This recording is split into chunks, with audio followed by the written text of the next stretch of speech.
বৈযুগ চিত্র বৈচিত্র্যে আপনাদের পড়ে শোনাচ্ছিলাম হাওয়ার্ড ফার্স্টের উপন্যাস কনসেপ্ট ইন লিবার্টি। বইটির আজ নবম এবং শেষ পর্ব। সবার মুখেই শত্রুদের কথা। কোথায় গেল? কখন দেখা মিলবে ওদের? শুনছি স্বেচ্ছাসেনারা নাকি ইতোমধ্যেই যুদ্ধের ভয়ে উসখুস করছে। এতক্ষণে বুঝতে পারি কেন পেনসিলভানিয়ার সৈনিকদের সামনে দেয়া হয়েছে। স্বেচ্ছাসেনাদের ওপর কোনো আস্থা নেই আমাদের, জেকব বলে। যাই ঘটুক, আমাদেরই সামনে গিয়ে দাঁড়াতে হবে। আমরা যদি দাঁড়াতে পারি তো স্বেচ্ছাসেনারাও দাঁড়াবে। শুধু ওদের ওপর কোনো ভরসাই আমি করি না। হঠাৎ আমার যেন কেমন একটা ভয় ভয় করে, অদ্ভুত একটা শঙ্কা অনুভব করি। শীতকালের পর জীবনের ওপর এত মায়া কখনো অনুভব করিনি। ওই শীতের ধাক্কাও সামলেছি, ওই বেজায় শীতের পরেও বেঁচে রয়েছি। সত্যি কি যুদ্ধ শেষ হবে জেকব? যুদ্ধ হতে হবেই। 3 মাসের বেশি তো আর স্বেচ্ছাসেনাদের আটকে রাখা যাবে না। এইটাই শেষ যুদ্ধ, খাপছাড়াভাবে বলে ওঠে এলি।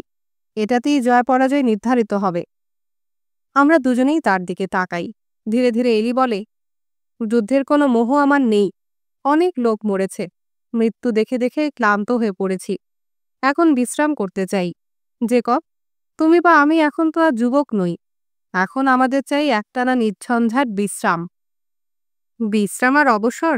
জেকব বলে, বিশ্রামের অবসর তো পরে অনেক মিলবে। আবার আমরা এগিয়ে চলি। এবার চলেছে জোর তালে। রসদের ট্রেন আর শিবির সঙ্গিনীরা অনেক পেছনে পড়ে গেছে। একটা কিছুর পেছনে চলেছি আমরা। ক্রমাগত পা টেনে এগোচ্ছি। ড্রামের বাজনা উড়ো বালির কুয়াশায় যেন চাপা পড়ে যায়। খালি পায়ের ফোঁটা ফোঁটা রক্তপথে ডোরা কেটে দেয়। হেঁটে হেঁটে এত ক্লান্ত হয়ে পড়েছি যে বসবার হুকুম পেলেই ধূপ করে রাস্তায় বসে পড়ি। পরদিন আবার বৃষ্টি শুরু হলো। ভ্যাপসা গরমের টানে বৃষ্টিধারা যেন পুরো প্রাচীর সৃষ্টি করে। ডেলোয়ার নদী পার হয়ে আমরা লম্বা পাইন বন আর ঊষর বালিয়াড়ির দেশে পড়ি। পাইনের গন্ধ বেজায় কড়া, বিচ্ছিরি। দলে দলে মশা উঠছে। মশার কামড়ে সারা গায়ে লাল লাল ছিট পড়ে। দরদর ধারায় ঘাম পড়ে চোখে মুখে। সারা গায়ে বালির চড়া। ওয়েন হেসে বলে, শত্রুরা তোমাদের দেখলেই ভয় পাবে। যুদ্ধের আর দরকার হবে না। সুন্দর আমরা নই। যুদ্ধের শঙ্কায় চোখ মুখ বসে গেছে। শত্রুর দেখা না পাওয়া অবধি কোনো বিশ্রাম নেই। এখন এমন অবস্থা, মনে হয় যেন শত্রুর দেখা পেলেই বাঁচি। যাই হোক, অন্তত এই ঝুট ঝামেলা থেকে তো বাঁচা যায়। রাত কাটাবার জন্য বালিয়াড়ির মধ্যে ছাউনি ফেলা হয়। পাইন গাছের ফাঁকে ফাঁকে আগুন জ্বালি। রান্নাবান্না সেরে আগুনের কাছ থেকে সরে যাই। কোনো জায়গা ঠান্ডা নয়, বালি তেতে রয়েছে। সারা রাতেও সে তাত কমে না। রোদে সবকিছু পুড়ে তেতে আছে। শ্বাস প্রশ্বাস নিতে কষ্ট হয়। পাইনের উগ্র গন্ধমাখা ভারী হাওয়া কষ্ট হয় টানতে। ফুসফুসে আটকে থাকে যেন। শুয়ে আছি, হঠাৎ ওয়েনের এক বার্তাবহ এসে হাজির হয়। সেনানীরা যে তাঁবুতে বৈঠক করছেন তারই সামনে মোতায়েন ছিল লোকটি। তার কাছে সংবাদ জিজ্ঞাসা করি, আমরা কি এগোবো এখন? এই ঈশ্বর বর্জিত জার্সি দেশ ছেড়ে কোনোদিন এগিয়ে যাওয়া হবে কি? সেনানায়কদের মধ্যে তুমুল বাগবিতণ্ডা শুরু হয়। ঘণ্টার পর ঘণ্টা তর্ক চলে। লি যুদ্ধ করতে চান না। এই চার্লস লি লোকটা যেমন বুদ্ধিমান তেমনি মেজাজি, কিন্তু নেতৃত্বের ক্ষমতা নেই। চেহারাও কদাকার। তিনি বলছেন শুধু পেনসিলভানিয়ার লোক নিয়েই তিনি লড়াই করবেন। গোটা পল্টন জাহান্নামে গেলেও তিনি তার পেনসিলভানিয়ার লোকজন নিয়ে যুদ্ধ করবেন। তার মতো এমন মাথা গরম লোক কিন্তু যুদ্ধের পরিকল্পনা করতে পারে না। ওয়াশিংটন প্রায় পাগল হয়ে গেছেন। বসে বসে বিড়বিড় করে বলছেন তিনি একলা। হ্যামিল্টন, ওয়েন আর স্টুবেন ছাড়া কোনো সাথী নেই তার। ওয়াশিংটনের অবস্থা স্বপ্নাবিষ্টের মতো।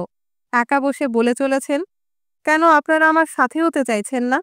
আমাকে কি একলাই এগোতে হবে? আমাকে কি একলাই থাকতে হবে? এই নিঃসঙ্গতা অসহনীয়। ব্রিটিশরা কোথায় আছে? জার্সিতেই। শুনেছি মাইল 15 লম্বা এক ষাঁড় দিয়ে চলেছে তারা। ফিলাডেলফিয়ার প্রায় অর্ধেক লোক নাকি তাদের সঙ্গে চলেছে।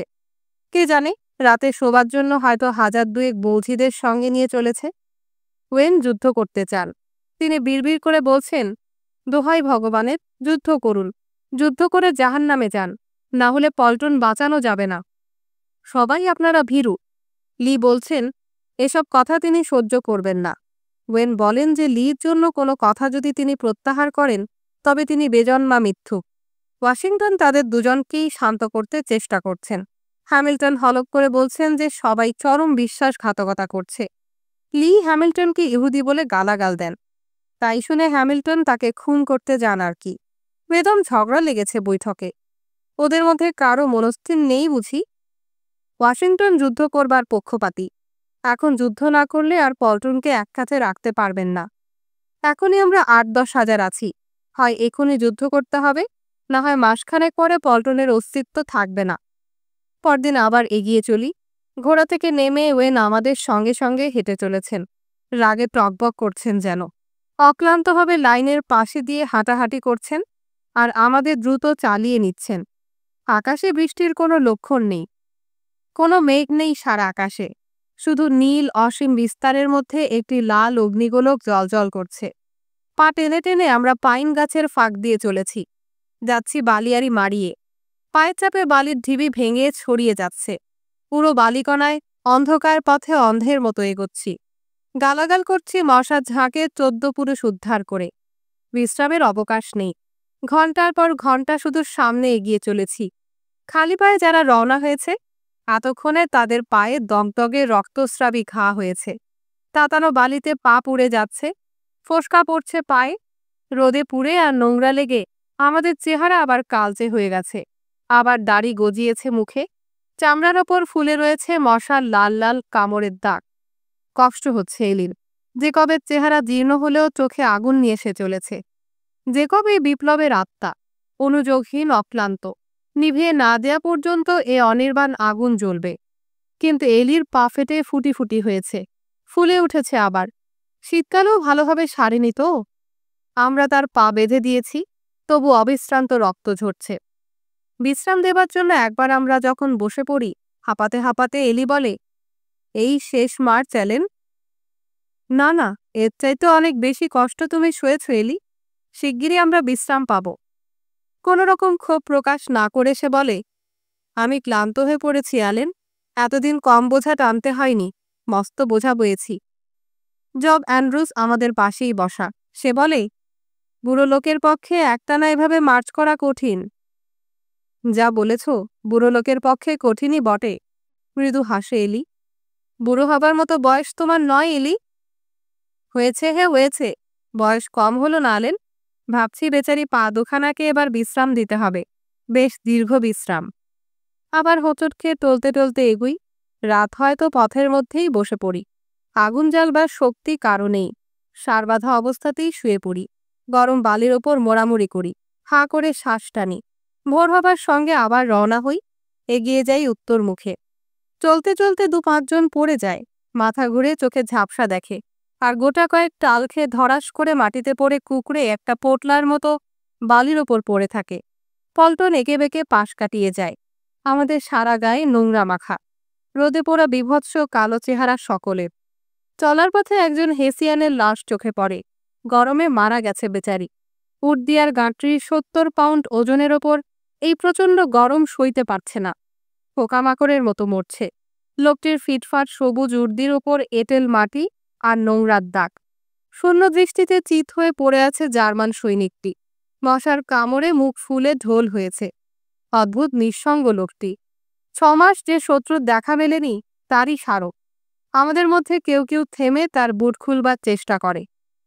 অনবরত এগিয়ে চলেছি আমরা। এইবার বুঝতে পারছি যে শত্রু পালাবার চেষ্টা করছে। এ এক কল্পনাতীত অদ্ভুত অভিজ্ঞতা। এই ৬ মাসের মধ্যে যে কোনো দিন এক গুঁতোয় আমাদের খতম করে দিতে পারত। কিন্তু আজ অর্ধনগ্ন নোংরা ভিখিরিদের ভয়ে পালাচ্ছে ওরা। ক্রমেই আরও হেসিয়ানের লাশ চোখে পড়ে। সবাই গরমের চোটে মরেছে। কেউ কেউ রাস্তার ওপরেই পড়ে আছে। রাস্তার দুপাশেও আছে কিছু। বালির ওপর এদের সবুজ উর্দি বেশ বর্ণবৈচিত্র্য সৃষ্টি করেছে। অমন ভারী উর্দি নিয়ে ওরা যে কি করে মাইলখানেক পথও চলেছে তাই ভেবে আশ্চর্য হতে হয়। আমরা এদের বুট খুলে নিই। মরা হেসিয়ান দেখে হাসাহাসি করি। অর্ধনগ্ন কিছু পেনসিলভানিয়ার চাষি হেসিয়ানের ওপর উঁচু টুপি মাথায় পড়ে, কিন্তু বেশিক্ষণ রাখতে পারে না। তারপর ফুজিলিয়ার্স অর্থাৎ সেকেলে হালকা বন্দুকধারী এক খাস ইংরেজের লাশ দেখা যায়। আমরা থেমে তার লাল কোট আর সোনালি ফিতার দিকে তাকাই। রাজার মতো উর্দি বটে। বেশ গরম কিন্তু, কে একজন বলে ওঠে। অমন গরম পোশাক গায়ে রাখতে পারবে কেন? বেচারি গরমের চোটেই মারা গেছে। লোকটা অনায়াসে কোনো উপত্যকায় থাকতে পারত। এই কাঠফাটা রোদে আকুপাকু করতে হতো না। এইবার শীতে যদি এমন একটা লাল জ্যাকেট থাকতো, অমন জিনিস ফেলে যেতে বুক ফেটে যায়। ধুলোর আবছা আবরণের মধ্যে সহসা দু চারটা জিনিস নজরে পড়ে। ড্রাম বাজনা থেমে গেছে। আমরা যেন ধুলোর সমুদ্রের মধ্যে হাতড়াচ্ছি। ভার্জিনিয়ার সৈনিকরা টহলদারির জন্য এগিয়ে গেছে। অদৃশ্য স্থান থেকে মাঝে মাঝে তাদের শুকনো গলার হাঁক শোনা যায়। সব ঠিক আছে, সব ঠিক আছে। খাদ একটা, হাত আসতে গভীর। বালির দিবি। এরপর দেখি একখানা উল্টোনো গাড়ি, ব্রিটিশদের মালটানা গাড়ি। অ্যাক্সেল ভেঙে কাত হয়ে আছে। দুটো ভাঙা ট্রাঙ্ক থেকে মেয়েদের জামা কাপড় ছড়িয়ে আছে বালির উপর। হাতে হাতে আমরা পোশাক কটা তুলে নিই। লেস লাগানো গুটি কয়েক পেটিকোট, লেস দেয়া এবং রেশমি কয়েকটা জ্যাকেট আর গাউন একটা। আমার এমনি থাকলে পড়তে পারত। তোমার এমনি এতক্ষণে স্বেচ্ছাসেনার সঙ্গে ভিড়ে গেছে। লেস দেয়া পেটিকোট চাইবার মতো লোক নেই। গরমে মরা আরো বহু লাশ নজরে পড়ে। মুমূর্ষু ঘোড়াগুলো বালির ওপর শুয়ে ধুকছে। এক জায়গায় গুটি বড় হেসিয়ানের লাশ দেখা যায়। চোখ খোলা অবস্থায় পড়ে আছে। এখন আর তাদের রোদের ভয় নেই। পাইন বনের শেষ নেই। লম্বা লম্বা পাতাঝরা পাইন গাছ জায়গায় জায়গায় মাথার উপর যেন ছাতি মেলে ধরে। শখানেক পা দূরে সামান্য এক ফালি খোলা জায়গা, আগাছায় থাকা গড়ানে বালির ঢিবি। তারপর আবার পাইন বন। পাইনের উগ্র মাতাল করা গন্ধ ভুলে থাকবার জো নেই। বালির উপর দিয়ে চলবার সময় পা ফসকে যায়, পড়ে যাই। হাত পা ছড়িয়ে একবার পড়ে যাচ্ছি, আবার কোনো মতে উঠে চলেছি। এলি আমার পাশে, একরোখা যন্ত্রের মতো চলেছে সে। চকচক করছে চোখ দুটো। আমি তাকে সাহায্য করবার জন্য হাত বাড়াই। ভাঙা গলায় ফিসফিস করে ধন্যবাদ দেয় এলি। রাত কাটাবার জন্য ছাউনি ফেলা হয়। জোর এক পশলা বৃষ্টি আমাদের ভিজিয়ে চুপচুপে করে দেয়। বাজও পড়ে। সামান্য যে কয়েকটি আগুন জ্বালাবার চেষ্টা করা হয়, বৃষ্টিতে তাও পণ্ড হয়ে যায়। জন্তুর মতো শুয়ে থাকি আমরা, নীরবে দুঃখ কষ্ট সহ্য করি। সংবাদ রটে যায় যে ব্রিটিশরা আমাদের কাছাকাছি আছে। ক্ষীণভাবে একটা তুর্যধ্বনি কানে আসে। পেনসিলভানিয়ার সৈন্যদলের মধ্য দিয়ে হাঁটাহাঁটি করে ওয়েন আমাদের সম্ভাব্য আক্রমণের জন্য প্রস্তুত থাকতে বলে যান। গাছের গুঁড়ি জড়ো করে আমরা রক্ষাবহ তৈরি করি এবং দাঁড়িয়ে দাঁড়িয়েই ঘুমোই। ঘুমের ঘরে অনেকেই গাছের গুঁড়ির ওপর হুমড়ি খেয়ে পড়ে। ওয়াশিংটনের তাঁবু আমাদের আস্তানা থেকে বেশি দূরে নয়। পরামর্শ বৈঠকের জন্যে অন্যান্য ব্রিগেডের সেনানায়করা তার তাঁবুতে যায়। ভার্নাম, স্টুবেন, চার্লস লি, রিন আর লর্ড স্টার্লিং তার ঘরে জমায়েত হন। আলোয় তাদের চেহারা ছায়ার মতো ঘোরাফেরা করে। ঘণ্টার পর ঘণ্টা এরা তর্কাতর্কি ঝগড়াঝাটি করেন। সহসা ওয়েনের গলা শোনা যায়। তার স্বরে তিনি চেঁচিয়ে বলছেন, যুদ্ধ করুন, দোহাই ঈশ্বরে যুদ্ধ করুন। দেখছেন না যুদ্ধ না করলে সব খতম হয়ে যাবে। 15 মাইল লম্বা আত্মরা সৈনিক আর বেশ্যার দলকে বাগে পাওয়া গেছে। এমন সুযোগ আর কখনো আসবে না। ভালোমতো একটা গুঁতো মারলেই যুদ্ধ খতম হয়ে যাবে। একটা জব্বর গুঁতোই যথেষ্ট। আমার লোকজনের দিকে তাকান। ভাবছেন কি গত শীতের মতো আর একটা শীতও এরা সহ্য করতে পারবে? এখনই লড়াই না করলে মাসখানেক পরে পল্টনের অস্তিত্ব থাকবে ভাবছেন? ওয়াশিংটনের স্বর কানে আসে। ক্লান্ত পিতার মতো ওয়েনকে প্রবোধ দেন তিনি। হ্যামিল্টন তখন বলে ওঠে, আমার সমস্ত ব্যাপারটাই ঘেন্না ধরে গেছে স্যার। সত্যি ঘেন্না ধরে গেছে। আপনি আমার কমিশন নিয়ে নিতে পারেন। লির কর্কশ আওয়াজ বেজে ওঠে। আপনি সব ডোবাবেন? এ পল্টনের নেতৃত্ব কি নাবালকের হাতে, নাকি বয়স্করা এর পরিচালনা করছেন? হ্যামিল্টনের মতো অমন ডেপো কুকুরছানার উপদেশ আমি চাই না।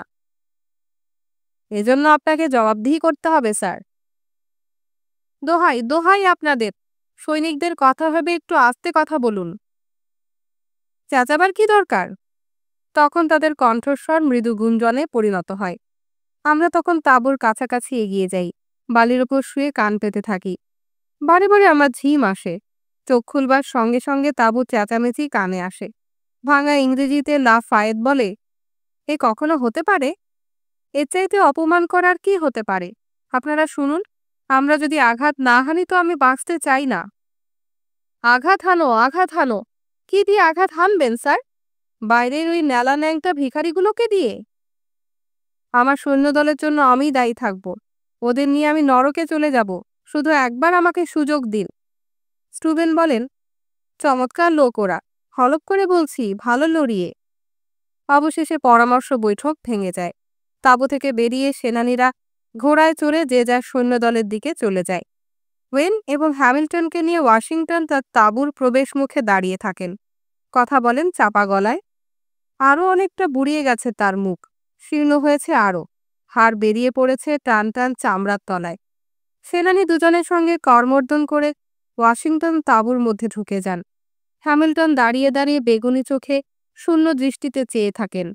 ওয়েন গাছের গুড়ির বেড়া অবধি হেঁটে যান এবং একটা গুড়ির ওপর বসে হেঁট মাথায় মাটির দিকে চেয়ে থাকেন। ক্যাপ্টেন মুলার তার কাছে গিয়ে জিজ্ঞাসুভাবে দাঁড়িয়ে থাকে, বলে, কালকে স্যার? হ্যাঁ, কালকে অনেক কিছু জবাব মিলবে। তাহলে আমরা যুদ্ধ করব? চোখ না তুলে ওয়েন মাথা ঝাঁকান। এলির সঙ্গে আমি পাহারায় বেরোই। গাছের বেড়া থেকে সামান্য এগিয়ে অন্ধকারের দিকে চেয়ে থাকি আমরা।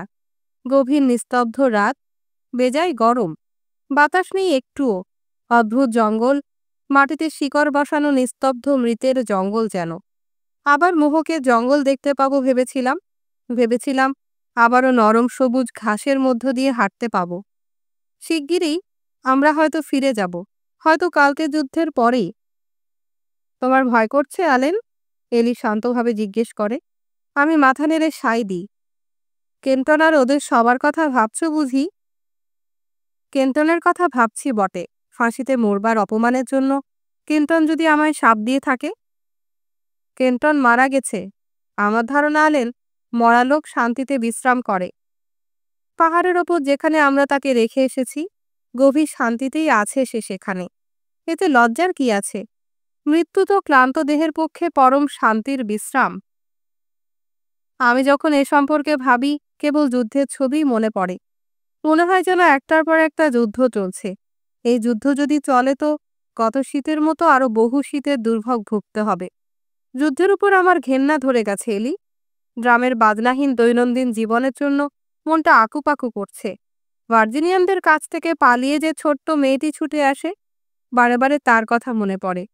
কোনো পুরুষের স্ত্রী হবার যোগ্য সে নয়, তবু তাই সে চেয়েছিল। আজ হয়তো তাকে পুরোপুরি ভালোবাসতাম এবং তাকে স্ত্রী বলে গ্রহণ করতেও বিশেষ ইতস্তত করতাম না। তাকে নিয়ে ঘর গড়লে সাংসারিক জীবন শান্তিময় হতো এলি। সূর্য উঠবার সঙ্গে সঙ্গে গাছ পুঁততে লেগে যেতে পারতাম। লাঙ্গলের ফালি উল্টোনো মাটির ধূসর রং দেখে চোখ জুড়িয়ে যেত। তারপর দিনান্তে এমন এক স্ত্রীর কাছে ফিরে আসতে পারতাম যে পুরুষের কাছে বেশি কিছু চাইতো না। তার হবার জো নেই, এলি বলে। আমি তোমার ব্যথা দেব না অ্যালেন। তুমি আমার সবকিছু। আমার কোনো ছেলে নেই। মাঝে মাঝে তোমাকেই ছেলে বলে মনে হয়। কিন্তু যা চাইছো তা কোনোদিনই পাবে না। কোনো বিশ্রাম পাবে না। আমার নিষেধ রইল অ্যালেন, বিশ্রাম করো না। আমার চিরবিশ্রামের দিন ঘনিয়ে এসেছে, কিন্তু তুমি বিশ্রাম করতে পারো না। আমার দিন ফুরিয়েছে, আর তোমাদের দিন শুরু হচ্ছে। তার দিকে চেয়ে আমি বারে বারে মাথা ঝাঁকাই। এই যুদ্ধের পর তোমাদের ভাঙা টুকরো জোড়া দিতে হবে অ্যালেন। শক্তিমানদের সামনে বহু বছরের সংগ্রাম পড়ে আছে। তুমিও শক্তিমান হবে। তখন তোমরা খণ্ড খণ্ড টুকরোতে জোড়া দেবে। কোনো বিশ্রাম, কোনো শান্তি তোমাদের নেই। তারপর মাঝে মাঝে ভরসা হয়, স্বপ্ন বুঝি সফল হবে। আমরা শুধু ব্রিটিশদের সঙ্গে লড়াই করছি না, লড়াই করছি ওই পশ্চিমের সুন্দর এক বিশাল দেশ গড়বার জন্য। আলাদা ধরনের মানুষরা সেই স্বাধীন দেশে বাস করবে অ্যালেন, স্বাধীন দেশের নতুন মানুষ। আমি বুঝি না, আমি বলি। আমি ক্লান্ত এলি। আমার উপর বিশ্বাস রাখো, এলি বলে। সে রাতে ঘুমোবার চেষ্টা করি। বেসের কথা ভেবে তাকে নিবিড় করে কাছে টেনে আনতে চাই, কিন্তু কোনো কিনারা হয় না। এ শুধু অন্তহীন এক সংগ্রাম, শূন্য আদর্শের পেছনে হাতড়ে মরা। নিজের মনে দৃঢ় আস্থা আনবার চেষ্টা করি।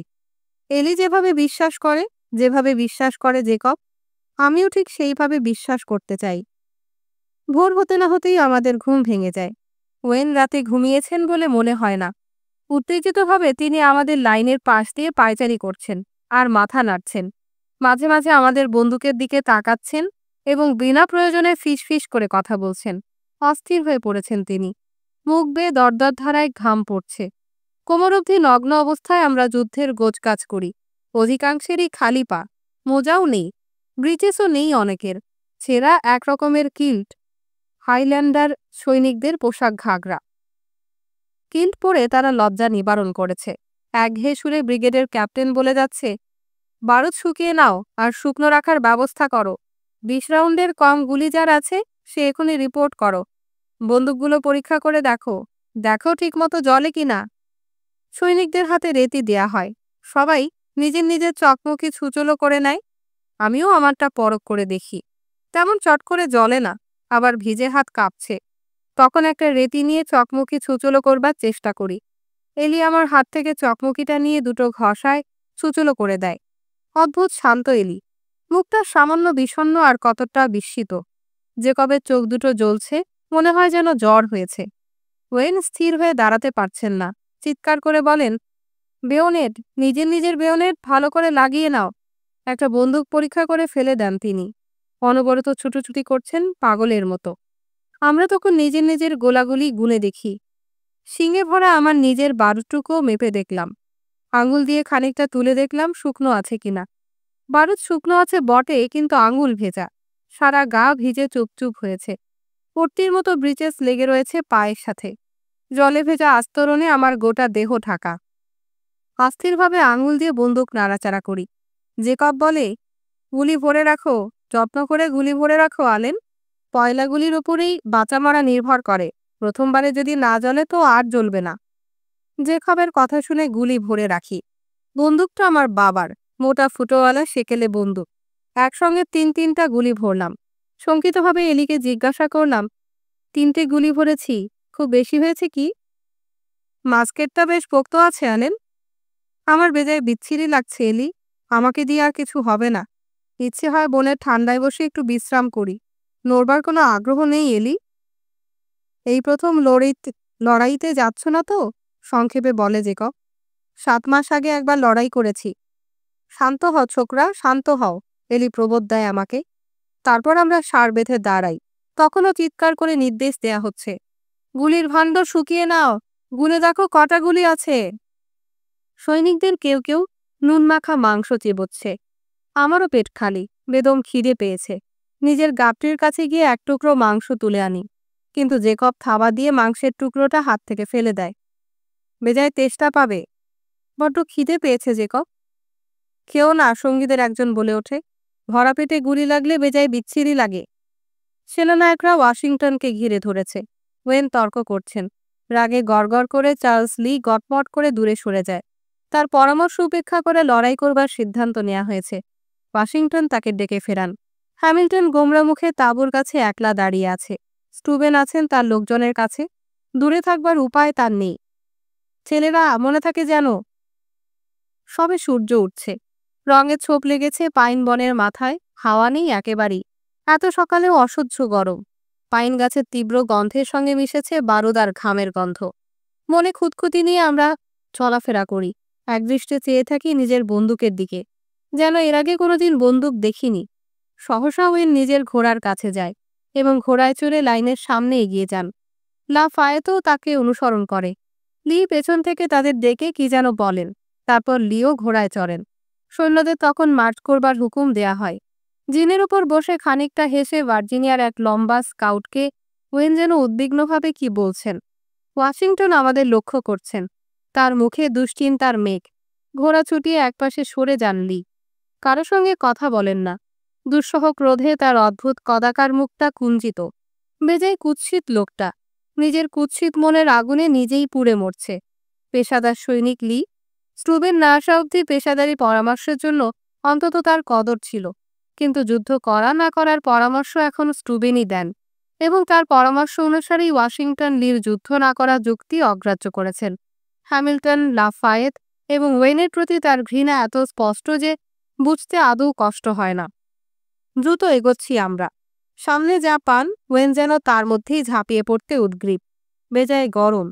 প্রথমে আমরা পাইন বনের মধ্য দিয়ে এঁকে বেঁকে এগোই। তারপর ঢুকে পড়ি বার্চ ও মেপল বনে। তারপর একটা খাদের মধ্যে নামি। খাদ পার হয়ে ওপারে গিয়ে আবার সার বেঁধে চলতে থাকি। ওয়েন তখন সৈন্যদলের মুখ ঘুরিয়ে দেন।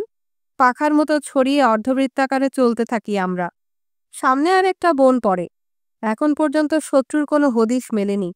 বন পার হয়ে খানিকটা দূরে আমরা পথ ধরে চলি। তারপর আর একটা পাহাড়ের খাদ পার হই। এ খাদের তলায় কাদা ভর্তি, হাঁটু অবধি কাদায় দেবে যায়। পা টেনে টেনে কোনো মতে পার হই। সারা গায়ে কাদা ছিটে লাগে। ব্রিগেডের কমান্ডাররা পরস্পরকে ডাকাডাকি করে। তরোয়াল ঘুরিয়ে ওয়েন আমাদের মধ্যে শৃঙ্খলা রাখবার চেষ্টা করেন। লি সাদা ঘোড়াটা সাদা গায়ে কাদা ছিটিয়ে প্রাণপণে কাদার মধ্য দিয়ে এগোবার চেষ্টা করছে। পেছন ফিরে আমাদের দিকে না চেয়ে এগিয়ে চলেছেন তিনি। উদাসীনের মতো ক্লান্তভাবে বসে আছেন জিনের ওপর। ঘণ্টাখানেক হলো চলেছি, তারও কিছু বেশি হতে পারে, সময়ের জ্ঞান নেই।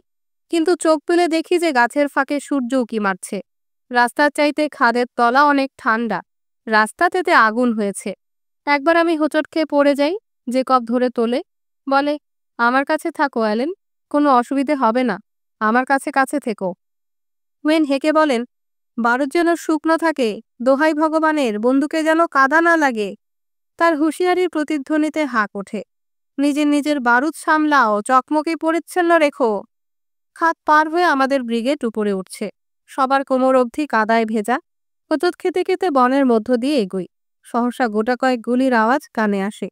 এই সংকেতের অর্থ হলো আমাদের অগ্রগামী স্কাউটরা শত্রু সৈন্যের পশ্চাদরক্ষীদের সংস্পর্শে এসেছে। আমাদের এখনকার অবস্থা অনেকটা ফাঁদে পড়ার মতো। পাহাড়ের ঢালু বেয়ে উঠছি, কিন্তু পেছনে কাদা ভর্তি খাদ।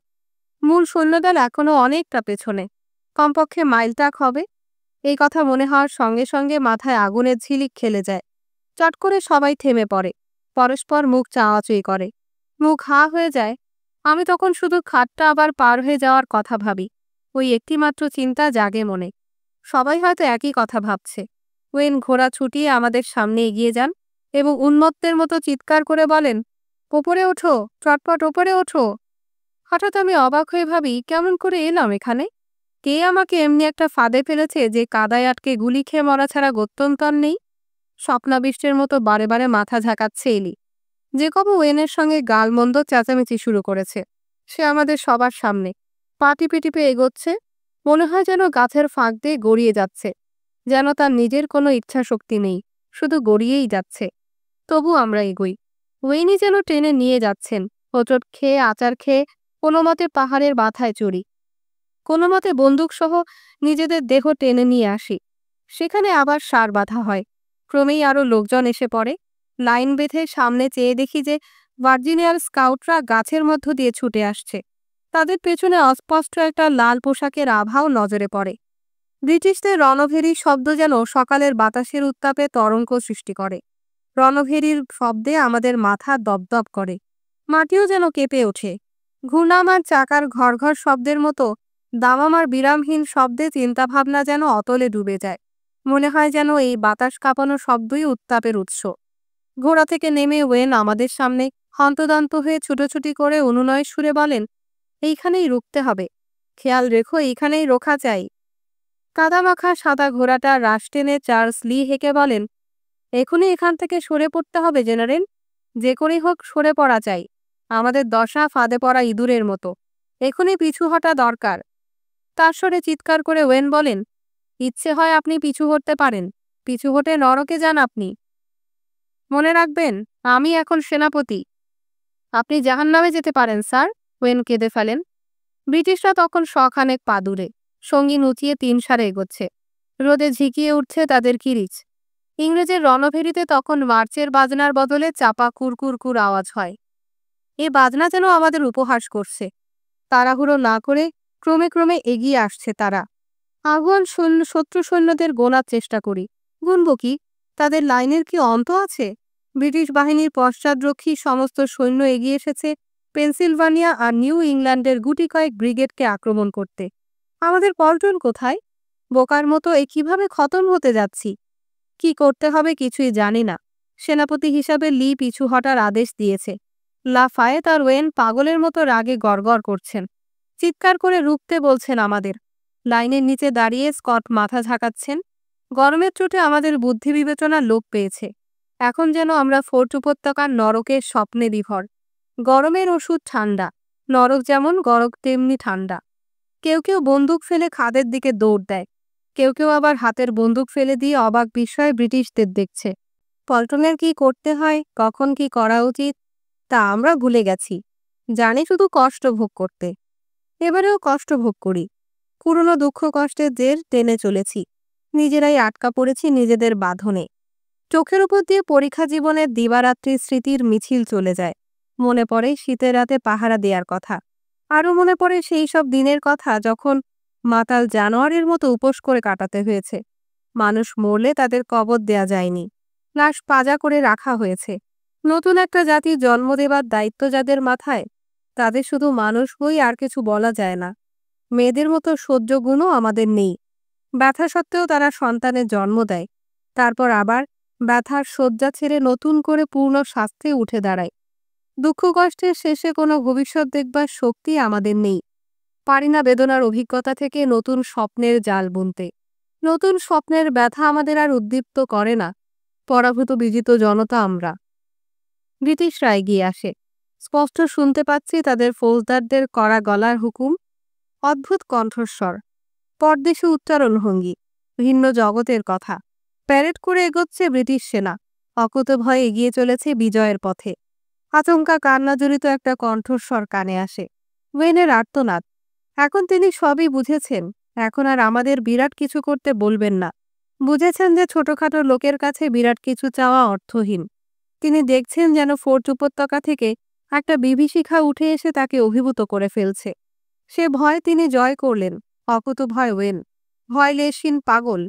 কিন্তু সাধারণ লোকজনের জানোয়ার হয়ে যাওয়ার ছবি ওয়েনের চাইতেও বড় কথা। প্রাণপণে তারা চেষ্টা করছে কোনো মতে নরক থেকে মুক্তি পাওয়ার। সত্যিই আমরা নরকে আছি, ওয়েনও আছেন সঙ্গে।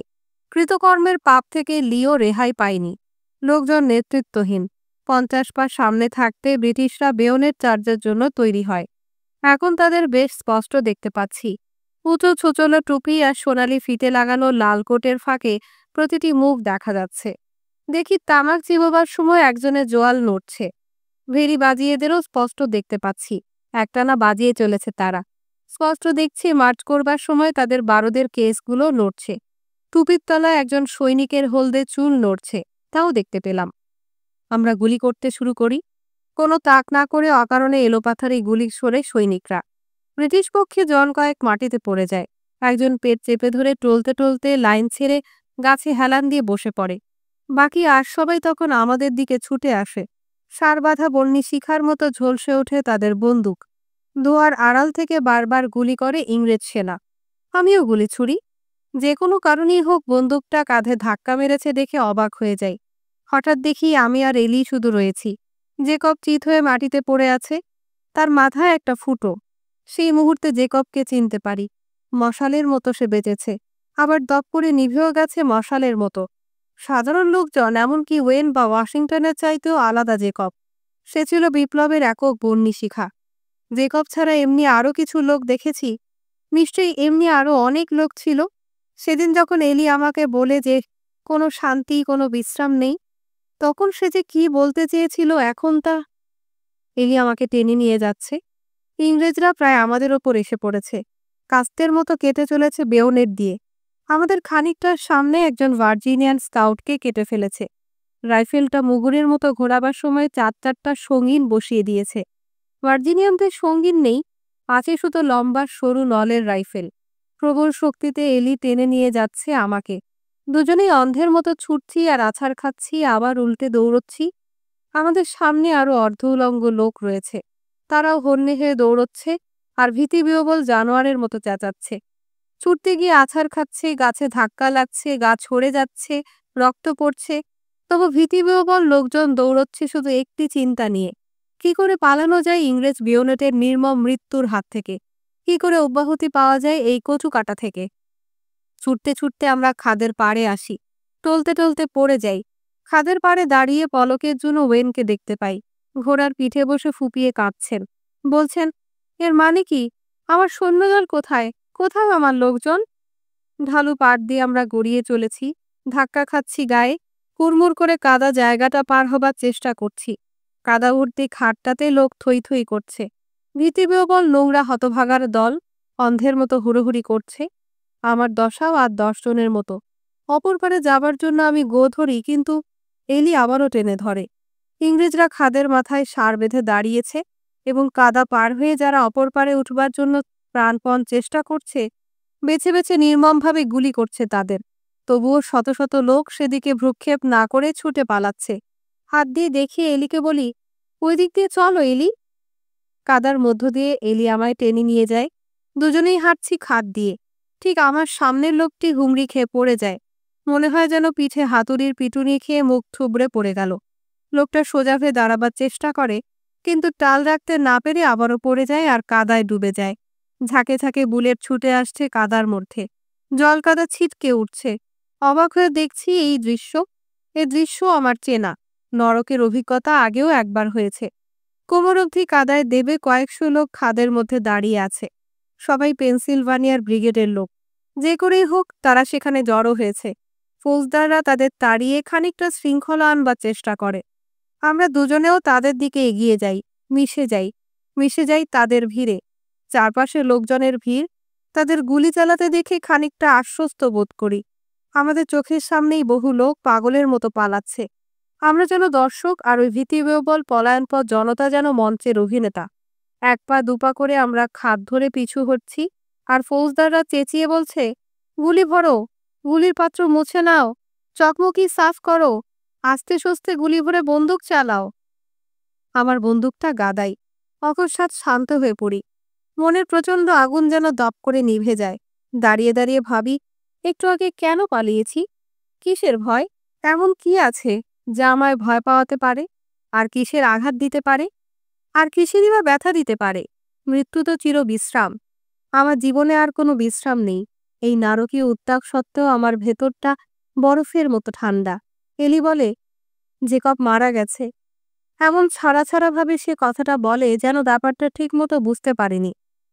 হ্যাঁ, সে মারা গেছে, আমি গাঢ় কণ্ঠে বলি। এইসবের মধ্যে তার মতো লোকের বেঁচে থাকা সম্ভব নয়। মরে যাওয়াই তার ধর্ম। ভগবান তাকে শান্তি দিন। এখন সে শান্তিতেই আছে। সযত্নে আমি গুলি ভরি। আমার মনের এই আকস্মিক শান্তিও ভীতিজনক। প্যারেডের সময় যেভাবে গুলি ভরেছি, এখনও সেইভাবেই ভরছি। তখনও খাদের মধ্য দিয়ে ঘেঁষাঘেঁষি করে চলেছি আমরা। কতজন হব জানি না, তা ৩-৪০০ কম নয়। মুলার রয়েছে সঙ্গে, আর দুজন ফৌজদারও রয়েছে। অবিচলিতভাবে আমাদের সামনে দাঁড়িয়ে আছে মুলার। লোকটার সাহস আছে। ব্রিটিশরা তখন খাদ পার হবার চেষ্টা করে, কিন্তু পাশ থেকে গুলি করে আমরা তাদের তছনছ করে দিই। চোখের সামনে দেখছি কাদামাথা লালকোট পড়ে আছে এবং খানিকটা দাপাদাপি করে বুকে হেঁটে উঠবার চেষ্টা করছে। খাদটা ধোঁয়ায় ভরে যায়, আর মানুষগুলো ভূতের মতো তার মধ্যে চলাফেরা করে। ওপর থেকে ব্রিটিশরা আমাদের লক্ষ্য করে চোরা গুলি ছাড়ছে, কিন্তু সেগুলি লক্ষ্যভ্রষ্ট হয়। এখানে সেখানে ২-৪টা লোক আর্তনাদ করে কাদার মধ্যে হুমড়ি খেয়ে পড়ে। দাপাদাপি করে মাথা তুলবার আগ্রহে আপ্রাণ চেষ্টা করে শ্বাসরোধী কাদা থেকে মুখ তুলবার। যন্ত্রচালিতের মতো গুলি ভরে যাচ্ছি। কুশিয়ার হয়ে তাক করছি। লক্ষ্য খুঁজছি ধোঁয়ার মধ্যে। দেখছি কোথাও একটা লাল কি সবুজ উর্দি পাওয়া যায় কিনা। আমাদের পল্টনের কথা ভেবে অবাক হচ্ছি। তারা কি আমাদের ছেড়ে গেছে নাকি? ভুলে গেছে আমাদের কথা, নাকি পথ হারিয়েছে? যুদ্ধের শব্দও কি তাদের কানে যায়নি? ওয়েনি বা কোথায়?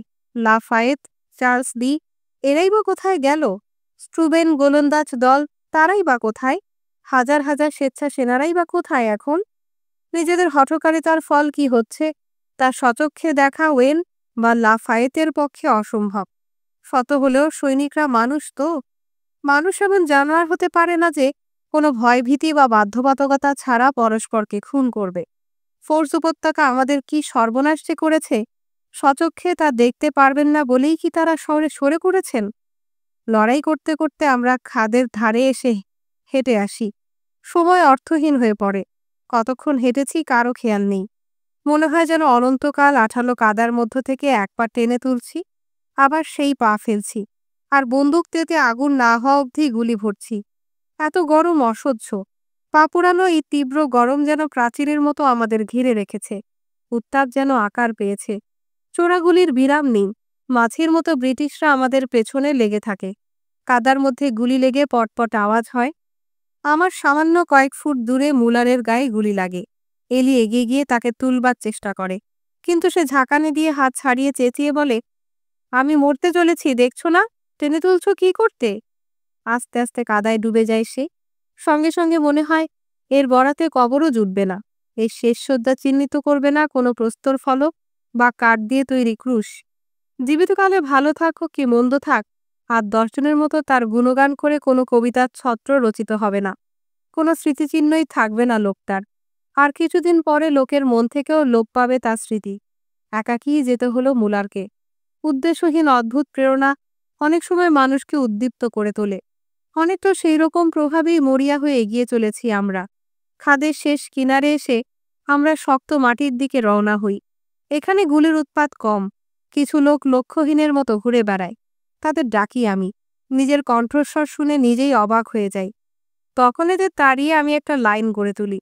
বিনা আপত্তিতে আমার হুকুম শোনে তারা। এলি বাঁকা চোখে আমার দিকে তাকায়। তাকে বলি, এদের একসাথে রাখো। দেখছো না, একসাথে থাকা ছাড়া এখন আর কোনো উপায় নেই। ছাড়া ছাড়া ভাবে সে মাথা নাড়ে। একটা বেড়ার পাশ ঘেঁষে আমি তাদের লম্বা লম্বা ঘাসের জঙ্গলের মধ্য দিয়ে চালিয়ে নিয়ে যাই। যুদ্ধের কোলাহল আমাদের ডাইনে। বেশ কিছুটা দূরে বিরাট শব্দ। কখনো কখনো তা কমছে, আবার কখনো বাড়ছে। কখনো খুব কাছে এগিয়ে আসছে, কখনো বা দূরে সরে যাচ্ছে। এই কোলাহল করলোরের মাঝে মাঝে গর্জে উঠছে তোপের বিকট আওয়াজ। ক্রুদ্ধ পশুর গর্জনের মতো তোপ দাগার ভয়াবহ শব্দে কানে তালা লাগে। এখানে বেশ গরম, খাদের চাইতে গরম অনেক বেশি। রোদের হাত থেকে বাঁচার মতো কোনো ছায়া নেই। সূর্যও যেন শত্রুর দলে গিয়ে ভিড়েছে। সঙ্গের লোকজনদের দিকে ফিরে তাকালাম। সকয়েক তাপদগ্ধ নোংরা ক্লান্ত উদ্ভ্রান্ত লোক। অবাক হয়ে ভাবি, আমি কেন এদের পরিচালনা করছি? ব্রিগেডের কমান্ডাররা কোথায়? মুলারকে পড়ে যেতে দেখেছি, সে মারা গেছে। কিন্তু আর সবাই গেল কোথায়? তাদের তো থাকা উচিত। চারিদিকে চেয়ে তাদের খুঁজি। এলিকে জিজ্ঞাসা করি, ক্যাপ্টেন ডিন, মার্সি, এরা সব কোথায়? এলি মাথা ঝাঁকায়। গেইনব্রো? আবারও মাথা ঝাঁকায় সে। আমাদের সামনে ফলের বাগান, পুরনো একটা গোলাবাড়ি আর আপেলের বাগান। কিছু লোক আছে সেখানে, আমাদেরই মতো অর্ধনগ্ন বেশ কয়েকশো ক্লান্ত লোক। উবু হয়ে বন্দুক তাক করে আছে। রোড দ্বীপের লোকজন এগুলো, এলি বলে। আক্রমণের প্রতীক্ষা করছে। মনে মনে ভাবি, জানে না আক্রমণ কি জিনিস, তাই এইভাবে অপেক্ষা করছে। কাদা আর রক্তমাখা একটা লোক ঘোড়ায় চড়ে আমাদের দিকে এগিয়ে আসে। আমি পেছনের লোকজনদের থামতে বলি।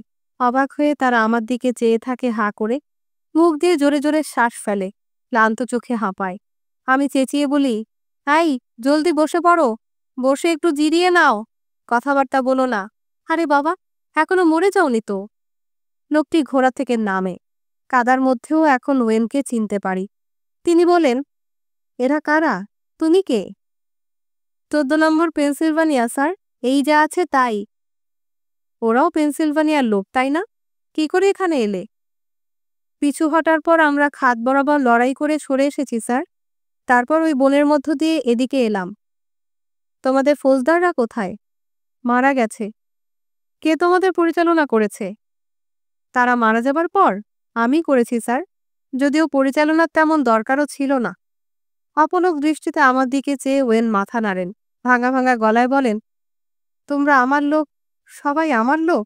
একলাই তোমরা লড়াই করে সরে এসেছ? হায় কৃষ্ট, আমি পলায়ন পর একটা দলের সঙ্গে যখন পালিয়ে যাচ্ছিলাম, তখন তোমরা আমাদের পাশ থেকে রক্ষা করেছ। তোমাদের ফৌজদাররা কোথায় গেল? শিগগির বলো।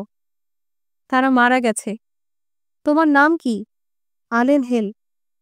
বেশ বুঝছি, তিনি স্মৃতির ভাণ্ড খুঁজছেন। গরমে অতিষ্ঠ হয়ে পড়েছেন ওয়েন। বার কয়েক মাথা ঝাঁকান তিনি। আলেন হেল, একবার পালানো আর খুনের দায়ে তোমার বিচার হয়েছিল। হ্যাঁ স্যার, জানি, ফিসফিস করে তিনি বলেন। তারপর আমার পেছনে দাঁড়ানো লোকজনদের দিকে চেয়ে বলেন, এই ব্রিগেডের ভার নাও তুমি। ব্রিগেডের ভার আমি চাই না স্যার। দুধ তো চাই, কি ভাবছ? তোমার কাছ থেকে আমি ফৌজদারের কাজ চাইছি? শুধু বলছি এখন এই ব্রিগেডের ভার নাও। আমি তোমায় ক্যাপ্টেন করে দিলাম, তুমি এদের পরিচালনা করবে।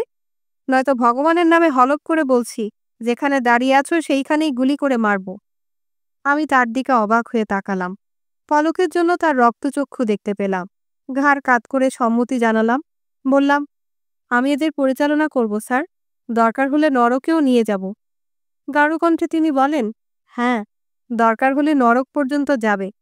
একটু থেমে বললেন, বাগানের কিনারে ওই পাথুরে দেয়ালটার পেছনে এদের নিয়ে যাও। প্রস্তুত হয়ে থেকো।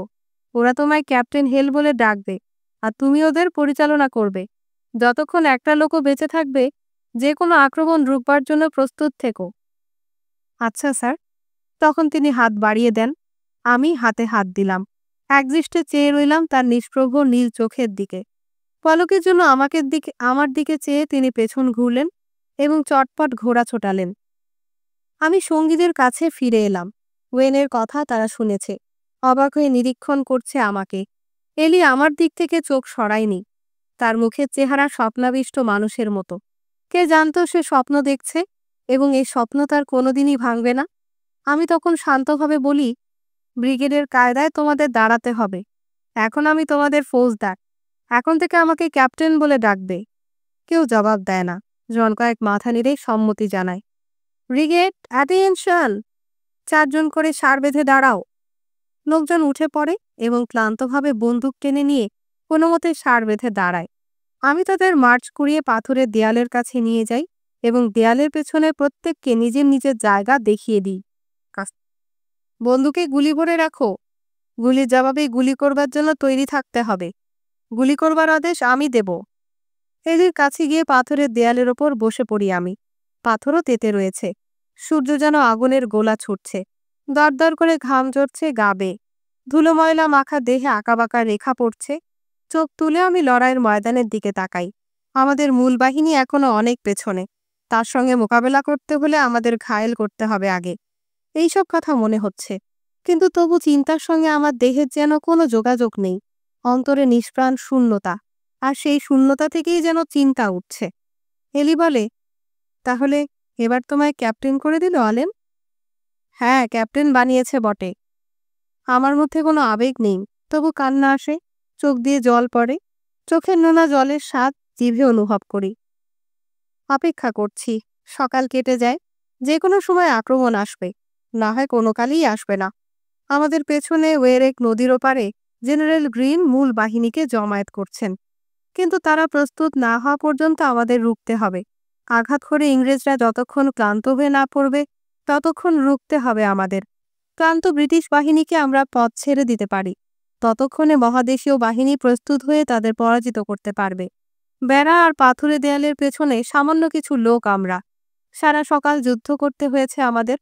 আর কি নারকীয় সে যুদ্ধ! গা নিংড়ে ঘাম বেরিয়েছে। মাংসহীন অস্থিশান অর্ধনগ্ন সৈনিক আমরা। ক্লান্তিতে মৃতপ্রায়। 3-3টে ব্রিগেড মিলে একটি হয়েছি। ঈশ্বর জানেন আজ কি আছে বরাতে। পাথুরে দেয়ালের পেছনে গা পোড়ানো রোদের মধ্যেই শুয়ে পড়ি আমরা। ছায়ার আশায় লোকজন দেয়ালের গা ঘেঁষে গুটিসুটি মেরে থাকে। এক ফোঁটা ছায়া নেই কোথাও। সূর্য ঠিক মাথার ওপরে। কেউ কেউ নদীতে গিয়ে জল খেয়ে আসবার অনুমতি চায়। বন্দুক উঁচিয়ে বলি, দেয়ালের পাশ থেকে যে নড়বে তাকে গুলি করব। খুব অবাক হয়ে যাই। কে বলছে এসব কথা? কে আলেন হেল? এলি ভয়ে ভয়ে আমার দিকে তাকায়। কিন্তু সে কি অন্য কিছু প্রত্যাশা করেছিল? এ কি সে জানত না? নিজেকে বিকিয়ে দিয়ে এই জন্যই কি সে আমায় করে তোলেনি? আর জেকক নেই। পয়লা চোটেই মাথায় একটা রক্তমাখা গোল ফুটো নিয়ে মারা গেছে। এখন আছি শুধু 2 জন, এলি আর আমি। আমার জীবনে সত্যিই কোনো বিশ্রাম নেই। যুদ্ধ ক্রমে আমাদের দিকে এগিয়ে আসে।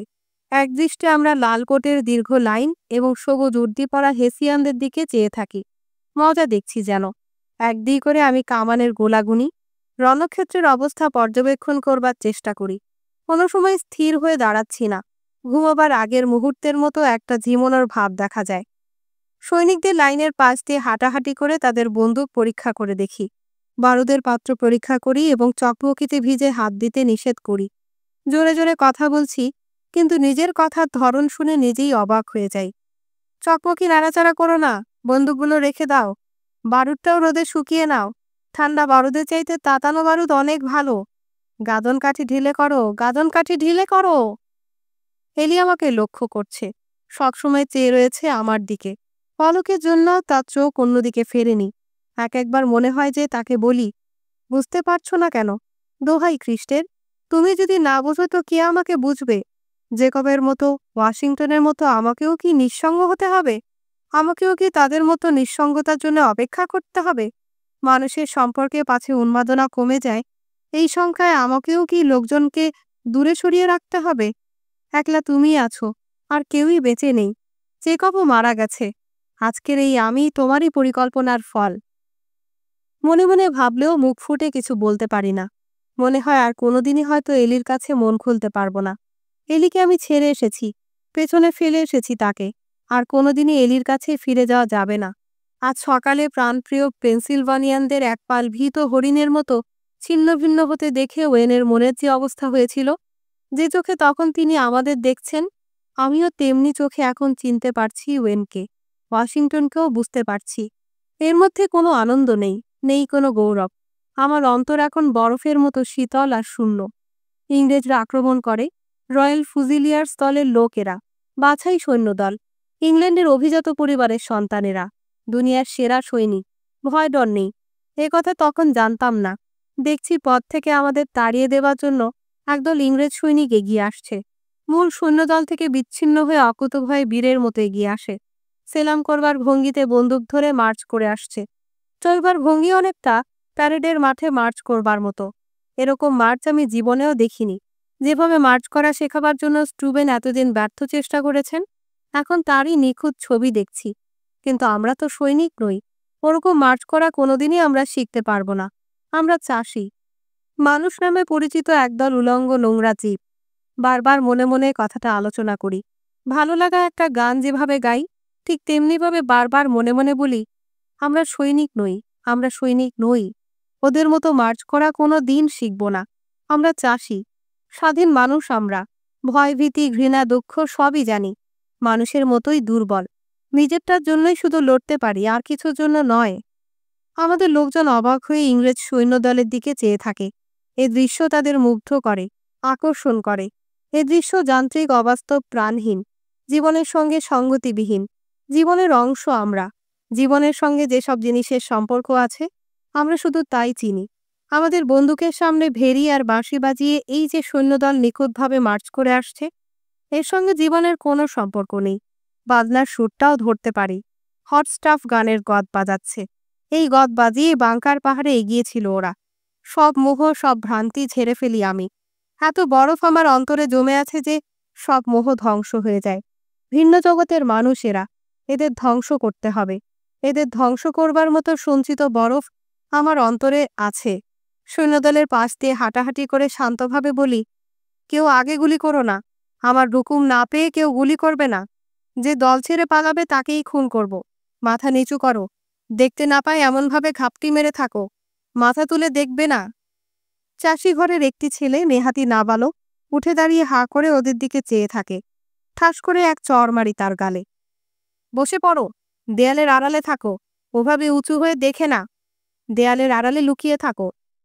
ওয়েন আমাদের পেছনে, ঘোড়ার পিঠে বসে মৃদু হাসছেন। এই লোকটার প্রাণও যেন বরফ দিয়ে গড়া, পুরোপুরি বরফের তৈরি। তিনি আমাদের দিকে এগোতে থাকেন, কিন্তু তার প্রশংসা আমি চাই না। আমি তার দিকে পেছন ফিরে দাঁড়াই।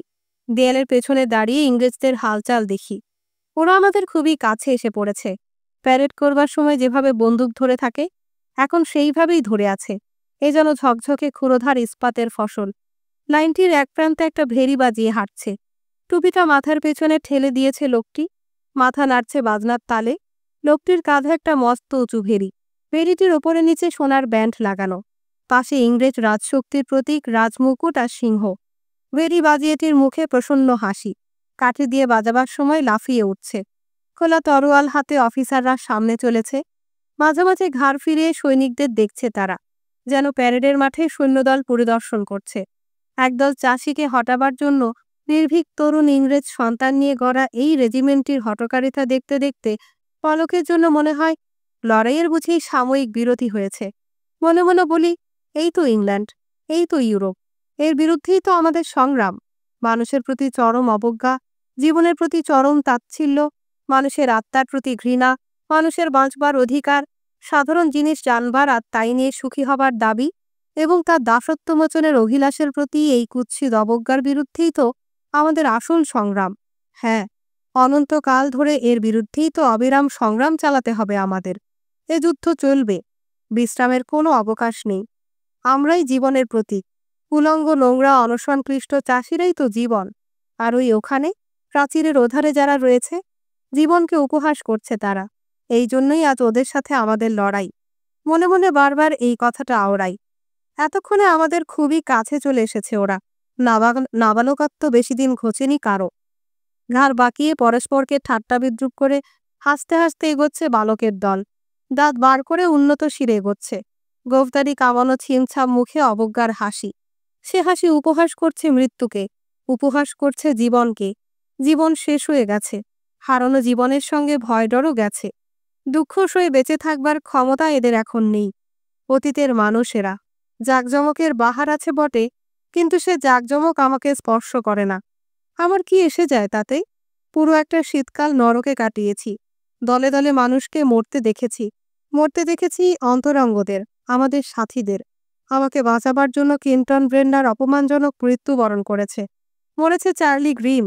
৫,০০০ মাইল পাড়ি দিয়ে যে ইহুদিটি এসেছিল, একদিন মানুষ স্বাধীন হবে, এই স্বপ্ন নিয়ে সেই আরন লেভিও মারা গেছে। একটিমাত্র আদর্শ বন্যী শিখার মতো যার জীবনে জ্বলেছে, সেই আত্মত্যাগী জেকব ইগেনও প্রাণ দিয়েছে।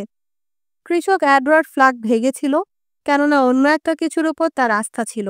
এই ফুজিলিয়ার্সদের ওপর করুণা হওয়া উচিত, কিন্তু আমার অন্তরে কোনো করুণা নেই। কি করে করুণা করব? ফরজ উপত্যকার হাসপাতালে কাঠের ঘরে গিয়ে আমি হাজারখানেক মানুষকে নরকে পচে মরতে দেখেছি।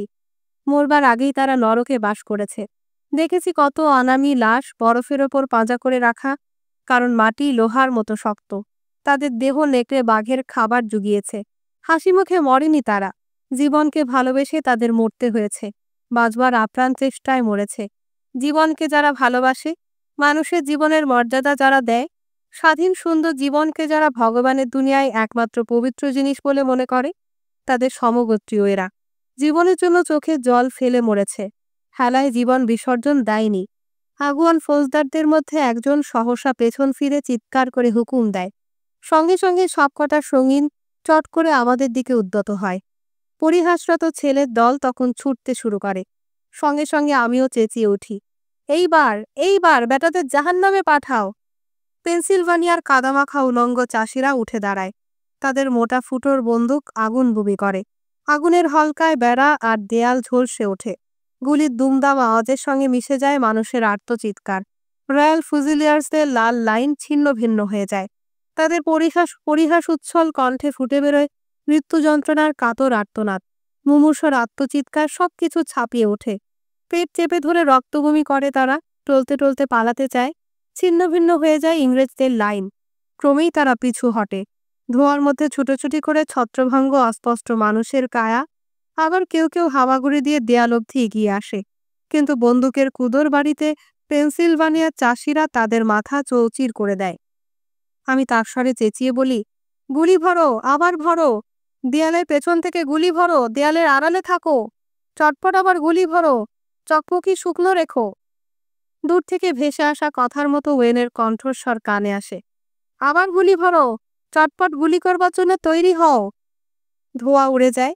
সঙ্গীদের ছিন্ন ভিন্ন দেহের ধ্বংসস্তূপের খানিকটা পেছনে মাঠের মধ্যে দাঁড়িয়ে আছে ইংরেজ সেনা। ফৌজদাররা আবার তাদের সার বেঁধে দাঁড় করায়। ভেরিটার আধখানা ভেঙে গেল। ভেরি বাজিয়েটি আবার ড্যাব ড্যাব করে এক কক্কর বাজায়। এদের সাহসিকতার যুক্তির বাইরে। শৃঙ্খলা জীবনের অতীত। অবিচলভাবে তারা সার বেঁধে দাঁড়ায়। আবারও প্যারেড শুরু করে। একজন ফৌজদার আমাদের দিকে হেঁটে এগোয়। পেছন ফিরে হাঁটতে হাঁটতে পাথরের দেয়ালে ৩০ গজের মধ্যে এসে পড়ে সে। ইংরেজ জাতির নাম করে সে সঙ্গীদের আহ্বান জানায়। ক্রোধে আর গর্বে তার কণ্ঠস্বর কাঁপতে থাকে। আমরা তার কথা স্পষ্ট শুনতে পাই। সৎবংশী সন্তানরা কি কোনোদিন পৃষ্ঠভঙ্গ দেয়? আবার এগিয়ে আসে তারা। সূর্য হেলে করেছে। দরদর করে ঘাম ঝরছে আমাদের গা বেয়ে। স্পষ্ট দেখছি কিরকম ঘামছে আমাদের লোকগুলো। তাদের শীর্ণ শুষ্ক দেহে বিন্দুমাত্র জল নেই, তবু ঘামছে। ধমকে ধমকে আবার তাদের দেয়ালের আড়ালে নিয়ে আসি। মুখ তুলে চেও না বলছি, কেউ মুখ বার করবে না। আবার প্যারেড করছে ইংরেজরা। জোর করে হাসছে চলবার সময়। পায়ে ঠোক্কর মেরে ধুলো ওড়চ্ছে, হাসাহাসি করছে। সত্যি এদিক থেকে মহিমময় এরা। কিন্তু আমরা এত মৃত্যু দেখেছি যাকে কোনো মতেই মহিমময় বলা যায় না। ফৌজদারটি সৈন্যদলের সামনে চলে। ক্রমে সে দেয়ালের গজ দশেকের মধ্যে এগিয়ে আসে। তারপর সেইখানে দাঁড়িয়ে তরোয়াল খাড়া করে অবজ্ঞার হাসি হেসে আমার দিকে তাকায়। আমি ওকে ঘৃণা করি না, আমি ঘৃণার অতীত অবস্থায় চলে গেছি, কথা ভেবে মনে মনে এক বিভৎস বর্বর উল্লাসের চমক অনুভব করি। লোকটি এমন একটি ব্যবস্থার অঙ্গ যাকে ধ্বংস করতেই হবে। আমি শুধু এই কথাই জানি যে তাকেও যেতে হবে, ধ্বংস করতে হবে জীবন আর দুঃখের প্রতি ওর এই অবজ্ঞা, ভেঙে চুরমার করতে হবে ওদের এই উন্মাদ নির্বোধ সাহস। ওদের শেখাতে হবে যে জীবনের মূল্য আছে, উপহাস অবজ্ঞার জিনিস তা নয়। আগের বারের মতোই তারা এগিয়ে আসে, 20 পা 20 পা 15 পা, তারপর সঙ্গীন বাগিয়ে আমাদের দিকে রুখে এগোয়। আবার আমি চেঁচিয়ে উঠি, এইবার এইবার। চাষিরা উঠে দাঁড়ায় এবং আবারও ফুজিলিয়ার্সদের ওপর অগ্নি বর্ষণ করে। আগের বারের মতোই ধূপধাপ পড়ে যায় তারা, মৃত্যু যন্ত্রণায় বিভৎস দাপাদাপি চিৎকার করে। এবারে আর পেনসিলভানিয়ানদের বাগ মানানো যায় না। কোনোদিন যে দৃশ্য তারা দেখেনি, আজ তাই দেখতে পেয়েছে। মুখোমুখি সংগ্রামে ব্রিটিশ সৈন্যদল তাদের গুলিতে ছিন্ন ভিন্ন হয়ে গেছে। স্টুবেনের শেখানো কায়দা এবার কাজে লাগায় তারা। লাফিয়ে দেয়াল পার হয়ে সঙ্গী নুচিয়ে রুখে এগোয় এবং শীতকালের নরকবাসের সমস্ত সঞ্চিত ক্ষোভ নিয়ে উন্মাদের মতো ইংরেজদের ওপর ঝাঁপিয়ে পড়ে। তাদের গায়ে সঙ্গীন বসিয়ে দেয়, কেটে কুচি কুচি করে, ধ্বংস করে। এখন এরাই জীবন্ত নরক। এতদিনের ক্রমসঞ্চিত অনির্বাণ ঘৃণা আজ ফেটে পড়েছে। এই লোকগুলোই তাদের শহর কেড়ে নিয়েছে, বরফের মধ্যে তাদের উপবাসে রেখেছে। আমিও এদের সঙ্গে আছি। জীবন মৃত্যুর কোনো পরোয়া নেই। আমাদের পথ থেকে এদের সরিয়ে দিতে হবে, এদের ধ্বংস করতে হবে। এই একটিমাত্র পণ ছাড়া আর কিছুরই কোনো মূল্য নেই। আমাদের ধ্বংস করার জন্য পাঠানো হয়েছে এদের। এরা উপহাস করেছে আমাদের, উপহাস করেছে দেয়ালের পেছনে লুকোনো উর্দিবিহীন গেও চাষিদের, উলঙ্গ নোংরা শীর্ণ এক জনতাকে। এদের উপহাস আমাদের অন্তরে আগুন জ্বালিয়েছে। পলায়ন পর একটা লোকের দেহে আমি বেয়োনেট বসিয়ে দিই এবং সঙ্গে সঙ্গে টেনে বার করে লাফ দিয়ে তাকে পার হয়ে যাই। আমি এখন প্রাণহীন হত্যার যন্ত্রে পরিণত হয়েছি। অন্তরে বরফ। এখন আর আমি মানুষ নই। এতদিন জেকবকে বুঝতে পেরেছি। রক্তমাখা বিভীষিকার মতো দাঁড়িয়ে হাঁপাচ্ছি আমরা। রয়্যাল ব্রিটিশ ফুজিলিয়ার্সদের সাবার করেছি। হাতাহাতি সংগ্রামে ধ্বংস করেছি ইউরোপের বাছাই সৈন্যদলকে। পাহাড়িয়া খোলা মাঠের মধ্যে পড়ে আছে তারা। কেউ মরেছে, কেউ মরছে। আমেরিকার মাটি ভিজে যাচ্ছে ইংল্যান্ডের রক্তে। মৃত্যু আর বলির মধ্য থেকে যে আমেরিকা জন্ম নিয়েছে, এই তার আসল রূপ। একই রক্ত আমাদের, তবু ওরা আমাদের কেউ নয়। এক নতুন দুনিয়ার মালিক আমরা। আজ এইখানে ফুজিলিয়ার্সদের রক্তে আর গোটা শীতকালের নরকবাসের দুঃখের ফলে জন্ম নিচ্ছে সে দুনিয়া। রণক্ষেত্রে বিজয়ীর মতো পলকের জন্য আমরা স্থিরভাবে দাঁড়িয়ে থাকি। মাঠে চারদিকে চেয়ে নিজেদের কাণ্ড দেখে নিজেরাই অবাক হয়ে যাই। আমরা যেন সৈনিক নই। হয়তো কথাটা তখন আমাদের সকলেরই মনে জাগে যে আমরা সৈনিক নই, শুধু একবারই এই কাণ্ড করে ফেলেছি। এখন সব ভুলে যাও। গা এলিয়ে দেবার মতো একটা ঠান্ডা জায়গা বার করে ঘুমিয়ে পড়ো। লম্বা ঘুম দিলেই সব ক্লান্তি ভুলে যাবে। একটানা লম্বা ঘুম। ওয়েন ঘোড়ায় চড়ে আমাদের মধ্যে ছুটছেন আর পিছু হটতে বলছেন। বোকার মতো তার দিকে হাঁ করে চেয়ে থাকি। জন কয়েক যেখানে দাঁড়িয়েছিল সেইখানেই পড়ে যায়। তাদের দেহ এত ক্লান্ত যে আর ভার বইতে পারছে না। আমরা ওয়েনের দিকে তাকাই। অনেক কিছুই আমরা করেছি, তাই নয় কি? ওদের রুখেছি তো। এবার মূল ব্রিটিশ বাহিনী এগোচ্ছে। অবাক হয়ে দেখছি বিশাল এক বাহিনী আমাদের দিকে আসছে। অসহায়ের মতো মাথা ঝাঁকাই। এই বিরাট বাহিনীর পথে আমরা কয়েকশো মাত্র রয়েছি। লম্বা লম্বা সবুজ ও লাল লাইনে এগোচ্ছে তারা। এবারে হেসিয়ানরা সামনে, বেয়োনেট উঁচিয়ে আসছে, যেন মাঠভরা বেয়োনেটের ফসল ফলেছে। আমরা পালাবার চেষ্টা করি, ছুটতে গিয়ে হোঁচট খেয়ে পড়ে যাই। লোকজনদের আমাকে অনুসরণ করতে বলি এবং প্রাণপণে ছুটবার চেষ্টা করি। আস্তে পা চলে, নড়তে চায় না, যেন স্বপ্নে হাঁটছি। বারবার পড়ে যাই, আবার পরক্ষণেই উঠে দাঁড়াই। গুলির শব্দের তালা লাগে কানে। এই অগ্নিবর্ষণের মুখে কিছুই দাঁড়াতে পারে না, কিছুই বাঁচতে পারে না। পাথরের দেয়াল অবধি পৌঁছতে যেন অনন্তকাল লাগে। দেয়াল বেয়ে পার হই, পেছনে ফিরে দেখি অর্ধেক লোক এরই মধ্যে সাবার হয়ে গেছে। পেছনে ফুজিলিয়ার্সদের সঙ্গেই পড়ে আছে। গোটা শীতকালের দুঃখ কষ্ট সার্থক হবার মুখে মরেছে এরা। ব্রিটিশ বাহিনীর গুলিবর্ষণ যেন দুনিয়া ঝেঁটিয়ে সাফ করেছে, যেন ঝেঁটিয়ে বিদায় করছে জীবনের সব চিহ্ন। আমরা দৌড়বার চেষ্টা করি এবং মোড় ঘুরে গুলির পাল্লার বাইরে চলে যাই। নদীর কাছে পৌঁছেই সৈনিকেরা ঝুপঝাপ জলের মধ্যে লাফিয়ে পড়ে এবং মাথা ডুবিয়ে থাকে। জল খায় ঢকঢক করে। নদীর জল আমাদের নতুন জীবন দান করে। জলে পা ডুবিয়ে সর্বাঙ্গ দিয়ে আমি নদীর স্নিগ্ধ পরশ অনুভব করি। তারপর উঠে দাঁড়িয়ে লোকজনকে এগিয়ে যেতে বলি। আমার অন্তরে বরফ। জলের মধ্য দিয়ে হাঁটতে হাঁটতে ঠান্ডা মেজাজে হুকুম দিচ্ছি, যেন এখনকার মতো দুনিয়ার কোথাও কোনো পাগলামি নেই। লাইন দিয়ে সৈনিকরা এগিয়ে চলে। গ্রিনের সৈন্যদল আমাদের সামনে। রক্ষাবুহের পেছনে ওত পেতে আছে, অপেক্ষা করছে। একটা লোক নদী থেকে উঠতে চায় না।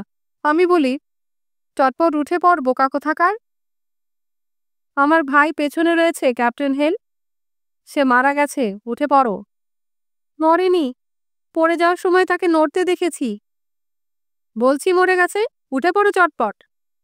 লোকটি এগিয়ে যায়, বারবার মুখ ফিরে পেছনে তাকায় আর মাথা ঝাঁকায়। ওয়েনের ঘোড়াটা নদীর জল ছিটিয়ে আমার পাশ দিয়ে চলে যায়। যুদ্ধের মধ্যে নিজেকে হারিয়ে ফেলেছেন তিনি। পাগলের মতো ছুটছেন আর চেঁচামেচি করছেন। আমি এলির খোঁজ করি। অন্যান্য লোকজনের সঙ্গে তাকে তো যেতে দেখিনি। মনে হয় পেছনে পড়ে গেছে, এখনই আসবে হয়তো। কিন্তু পেছনে ফিরে শুধু আগুয়ান ব্রিটিশ সেনাদের চোখে পড়ে। মনে মনে বলি, এলি হয়তো আর বেঁচে নেই। পেছনে কোথাও হয়তো পড়ে আছে, নিশ্চয়ই বেঁচে নেই। আমাদের মূল বাহিনীর দিকে হেঁটে এগোবার সময় অসংখ্য হুঁশিয়ারি কানে আসে। তার স্বরে চিৎকার করে সাবধান করছে আমাকে। আক্রমণ আসছে আমারই পেছনে। আমি ভাববার চেষ্টা করি। কান থেকে মুছে ফেলতে চাই গুলির বিকট আওয়াজ। চিন্তা আমাকে করতেই হবে। মনের এই শূন্যতা দূর করে ভাবতে হবে এলির কথা। বুঝতে হবে এলির কি হয়েছে। আজীবন সে আমার সঙ্গে সঙ্গে রয়েছে। আমার প্রসবকালে বাবার সঙ্গে অপেক্ষা করেছে আতুর ঘরের বাইরে। শুনেছে মাকে প্রসব ব্যথায় আর্তনাদ করতে। তার কথা না ভেবে পারি? কোথায় গেল এলি? কেন হারালাম তাকে? এলি মারা গেছে, কিন্তু তার মৃত্যু অর্থহীন লাগছে কেন? ওরা সবাই মরেছে, শুধু আমি বেঁচে আছি এখনো। একলা আমি আছি, কিন্তু আর সবাই মরেছে। আমি ছুটতে শুরু করি। বাঁচতেই হবে আমাকে। আমার জীবনে বিশ্রাম নেই। দৌড়ে মহাদেশীয় বাহিনীর মধ্যে গিয়ে পড়ি। পেনসিলভানিয়ানদের মধ্যে যারা ফিরেছে তাদের সবাই আছে সেখানে। বন্দুকে ভর করে এখানে ওখানে ঝিমুচ্ছে। এ বুহ নিউ জার্সি লোকদের দিয়ে করা। সদ্য আগত নতুন সৈন্যদল অপেক্ষা করছে পয়লা সংগ্রামের জন্য। বেজায় গরম, এত গরম যে কোনো সুস্থ চিন্তা মাথায় আসে না। কিন্তু এই উত্তাপেও আমার অন্তরের বরফ গলে না। আমি এখন সৈন্যদলের চালক।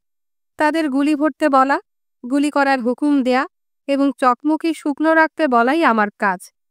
মাথাটা যন্ত্রণায় ফেটে যাচ্ছে, তবু আমাকে চকমকি শুকনো রাখতে হবে। আবার তাদের ঘুম ভাঙাই। তারা ঘুমোতে চায়, কিন্তু আমি তাদের ঘুমোতে দিতে পারি না। তারা দিয়ে আবার লড়াই করতে নিয়ে আসি। ব্রিটিশরা আক্রমণ শুরু করে। বিরাট তরঙ্গের মতো একদল সৈন্য ওয়েনরক নদীতে নামে। কোলাহল আর গুলির আওয়াজে আমার কণ্ঠস্বর তলিয়ে যায়। হেসিয়ানরা নদীতে ছড়িয়ে পড়ে এবং নদীর মধ্যেই সাবার হয়, আমেরিকানদের বুহ আগুনের প্রাচীরের মতো। হাজার হাজার লোক একসাথে গুলি করছে। শব্দ আর আগুন মিলে এক দুর্ভেদ্য প্রাচীর সৃষ্টি করে।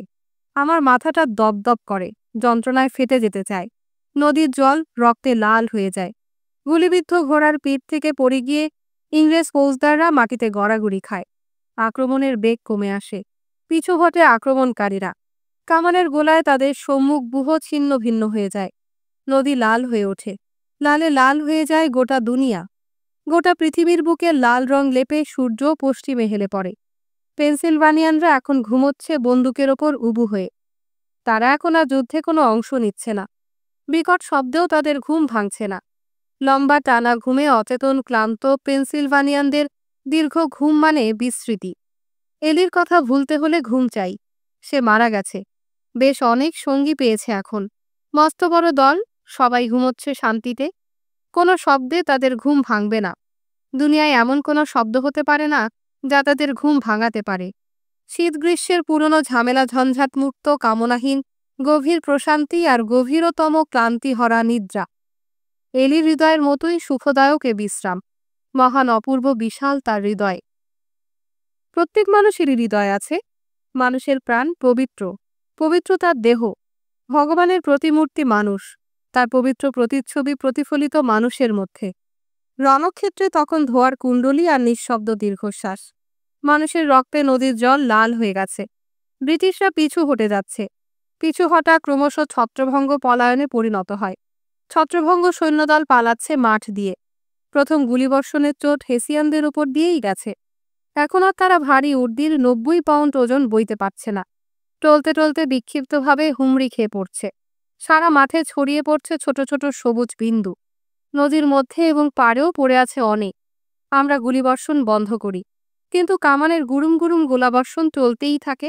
ব্রিটিশ বাহিনী আর আমাদের মাঝখানে ছররা গোলের প্রাচীর। মাঠের বুকে ওরা লাল সবুজ রঙের দাগ ছিটিয়ে দেয়। পিছু হটতে হটতে আবার সার বাঁধবার চেষ্টা করে। মৃতদের ফেলে যায়, আমাদের দিয়ে যায় মৃত, মুমূর্ষু আর বিজয়ীর অধিকার। সময়ের হিসাব নেই, তার একমাত্র পরিমাপক ক্লান্তি। ক্লান্ত হয়ে পড়েছি আমরা। বিশ্রাম পাবো কতক্ষণে? আজ রাতে নিশ্চিন্তে ঘুমোনো যাবে। সূর্য দিগন্তের কোলে হেলে পড়েছে। বাতাস বইছে দীর্ঘশ্বাসের মতো। বাতাসে বারুদের ধোঁয়া সুতোর মতো জট পাকিয়ে যায়। আমার বন্দুকের মুখ দিয়েও আঁকাবাঁকা ধোঁয়া বেরোয়। যন্ত্রের মতো আমি গুলি ভরছি, গুলি করছি, আবার গুলি ভরছি। বন্দুকটা হাতের ওপর তেতে আগুনের মতো হয়েছে। বেয়োনেটখানাও বেঁকে গেছে। কি করে কখন বেঁকে গেল? সন্তর্পণে আমি বেয়োনেটটা স্পর্শ করি। শুকনো রক্ত কালো হয়ে আছে। মানুষের খুন শুকিয়ে আছে, ঠিক এলির রক্তের মতো। এলি ঘুমোচ্ছে। আমার চারদিকে লোকজন ধূপধাপ করে শুয়ে পড়ছে, বন্দুক বুকে চেপে। যে যেখানে দাঁড়িয়েছিল সেইখানেই কাত হয়ে পড়ছে। ফৌজদাররা এদের ঘুম ভাঙাবার চেষ্টা করে। কেন? কেন ঘুম ভাঙাচ্ছে? যুদ্ধ তো শেষ হয়ে গেছে। এখন ওরা ঘুমাবার অধিকার অর্জন করেছে। ঘুমাক, লম্বা টানা গভীর ঘুম দিক। ঘুম দিয়ে যাবে অতীতের বিস্মৃতি। আমি ঘুমাতে পারি না। মাথার যন্ত্রণা ক্রমেই বাড়ছে। দপদপ করে অসহ্য যন্ত্রণায় মাথাটা ফেটে যেতে চায়। দাঁড়িয়ে দাঁড়িয়ে আমি পিছু হটা দেখি। মাঠের বুকে গোধূলির ছায়া নামে। আস্তে আস্তে চলেছে ব্রিটিশ সৈন্যদল। পা টেনে টেনে ছেড়ে যাচ্ছে পরাজিত রণক্ষেত্র। বারবার একটা কামান দাগার শব্দ। দূরে কোথায় যেন আচমকা পটপট গুলির আওয়াজ। পূব আকাশে পাতলা একখণ্ড মেঘ ভেসে যায়। হস্তগামী সূর্য তার গায়ে রং মাখিয়ে দেয়। গোলাপি আভা দেখতে দেখতে গাঢ় রক্তরাঙ্গা হয়ে ওঠে। মনে হয় রণক্ষেত্রের আর্তবেদনা যেন আকাশের বুকে প্রতিফলিত হচ্ছে। তোপ দাগার শব্দের বিরাম নেই। ক্রমে আর সব শব্দ মিলিয়ে যায়। সেই গভীর স্তব্ধতার মধ্যে শুধু তোপের শব্দই কেঁপে কেঁপে উঠছে। এখনো তোপ দাগা থামাচ্ছে না কেন? ব্রিটিশ সৈন্যদল গোধূলির ম্লান আলোর মধ্যে মিশে যায়। সবুজ রং মিলিয়ে যায় মাটির বাদামি আর সবুজ রঙের সঙ্গে। আমি কামানটার জন্য অপেক্ষা করি, কিন্তু তার এগিয়ে আসবার লক্ষণ দেখা যায় না। সূর্য অস্ত গেছে। সৈন্যদল ঘুমোচ্ছে। আত্মরক্ষার ঘাঁটির পেছনে বন্দুক জড়িয়ে লম্বা লাইন দিয়ে ঘুমোচ্ছে সৈনিকেরা, আর মৃতেরাও ঘুমোচ্ছে তাদের পাশাপাশি। কিন্তু মরার ভয় কেউ করে না। গভীর ঘুমে সবাই অচেতন। গাছে গাছে বাতাস দীর্ঘশ্বাস ছেড়ে যায়। বন্দুকটা আমার পায়ের কাছে পড়ে আছে। দাঁড়িয়ে দাঁড়িয়ে একদৃষ্টে বন্দুকের দিকে চেয়ে থাকি। তারপর আত্মরক্ষার অস্থায়ী প্রাচীর পার হয়ে হাঁটতে থাকি। প্রতি পদক্ষেপে ব্যথা লাগে, তবু হাঁটতে হবে। একটা লোক আমায় চ্যালেঞ্জ করে। বলি, ক্যাপ্টেন হেল, 14 নম্বর পেনসিলভানিয়া। লোকটি বলে, পাহারা দেয়া নরক যন্ত্রণার মতো। মরাগুলো গেলেই তো পারে। আমি ঘুমোতে চললাম। আমি হেঁটে এগোই। আহতেরা কাতরাচ্ছে। আমার পাশ দিয়ে চলে যাওয়া এক ডাক্তার বিড়বিড় করে বলে, ঘুম না হলে মানুষ বাঁচে কি করে? একটি আহত লোক আমার পা জড়িয়ে ধরে। আমি ডাক্তারকে ডাকি। হায় ঈশ্বর, আমি একলা। একলা লোক আর কত করতে পারে বলো? মৃত ও জীবিতেরা পাশাপাশি শুয়ে আছে, উলঙ্গ হয়ে ঘুমোচ্ছে। বারবার হোঁচট খেতে হচ্ছে আমাদের। হিমশীতল আমার অন্তর, বরফের মতো ঠান্ডা। এলি এটা জানত। নদীটা হেঁটে পার হয়ে যায় ব্রিটিশ শবের মধ্য দিয়ে। বেশ অন্ধকার হয়েছে এখন। কতক্ষণ আগে আমরা যুদ্ধ করেছি। নিশ্চয়ই সামনে কোথাও এলির দেখা পাবো। তাকে বোঝাতে পারি। সে সব বুঝতে পারত। জেকবের মনের কথাও সে বুঝত। একটা গাছের দিকে এগুই। তলায় দুটি লোক দাঁড়িয়ে কথা বলছে। ওয়াশিংটনের গলা চিনতে পারি। যে কোনো অবস্থায় চিনতে পারি ও গলা। অপর লোকটি লাফায়েত। তাদের দিকে হেঁটে এগোই। গাছের নিচে না আসা অবধি থামি না। কে তুমি? ওয়াশিংটন জিজ্ঞেস করেন। পাগলের মতো আপন মনে হাসতে থাকি। যন্ত্রণায় মাথা ফেটে যাচ্ছে, তবু হাসছি। বলি, পলাতক খুনি। কিন্তু ওয়েন আমাকে ক্যাপ্টেন বানিয়েছেন। সৈনিকদের নরকে নিয়ে যাবার জন্য বীর জেনারেল ওয়েন ক্যাপ্টেন বানিয়েছেন আমাকে। নরক কেমন জানেন? আজ দেখে এসেছি। সঙ্গীদের আজ নিয়ে গিয়েছিলাম নরকে। ওয়েনকে জিজ্ঞেস করবেন। তাকে জিজ্ঞেস করলে তিনি বলতে পারবেন। তিনি তো ক্যাপ্টেন বানিয়েছেন আমাকে। পাগল, ওয়াশিংটন বিড়বিড় করে বলেন। অবাক হওয়ার কিছু নেই। যা গরম আর আজকে যা ঘটনা দেখছে। আমি পাগল নই, শান্তভাবে বলি। মানুষ কখন পাগল হয় জানি। আমি পাগল নই, তবে বড্ড ক্লান্ত, ঘুমাতে চাই। যাও তাহলে ঘুমাও গে, যাও। যাচ্ছি, ঘুমোতেই যাচ্ছি। প্রতিটি মুখ লক্ষ্য করে আপেল বাগানের মধ্য দিয়ে হেঁটে চলেছি। শেষ পর্যন্ত এলির দেখা পাই। পাথুরে দেয়ালের কাছে শুয়ে আছে। অন্ধকারের মধ্যেও তাকে চিনতে কষ্ট হয় না। তার উপর ঝুঁকে পড়ে ফিসফিস করে ডাকি, এলি, আমি আলেন হেল। এলির বুকে আঘাত লেগেছে। তার হাত বাঁকিয়ে ক্ষতটা ঢেকে দেবার চেষ্টা করি আমি। চোখ দুটো বুজিয়ে দেই। তার মুখে আর কোনো ক্লান্তি নেই এখন। মহান আত্মদানের পরম প্রশান্তি তার মুখমণ্ডলে। এলির পাশে শুয়ে পড়ি। ফিসফিস করে বলি, এইবার ঘুমোবো এলি। বড্ড ঘুম পেয়েছে। আমার সবকিছুই তো তোমার জানা। বরাবরের দরদি হৃদয় তোমার। সবকিছু বুঝতে পারতে তুমি। আস্তে আস্তে ঘুম আসে। মাথার দপদপানিও ছেড়ে যায় ধীরে ধীরে।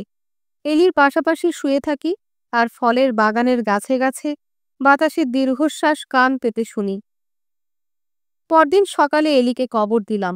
বহু ব্রিটিশ, হেসিয়ান এবং আমেরিকানকে কবর দিতে হবে। অধিকাংশ আমেরিকান উলঙ্গ। তাদের গায়ে আমরা হেসিয়ানদের সবুজ কোট জড়িয়ে দেই।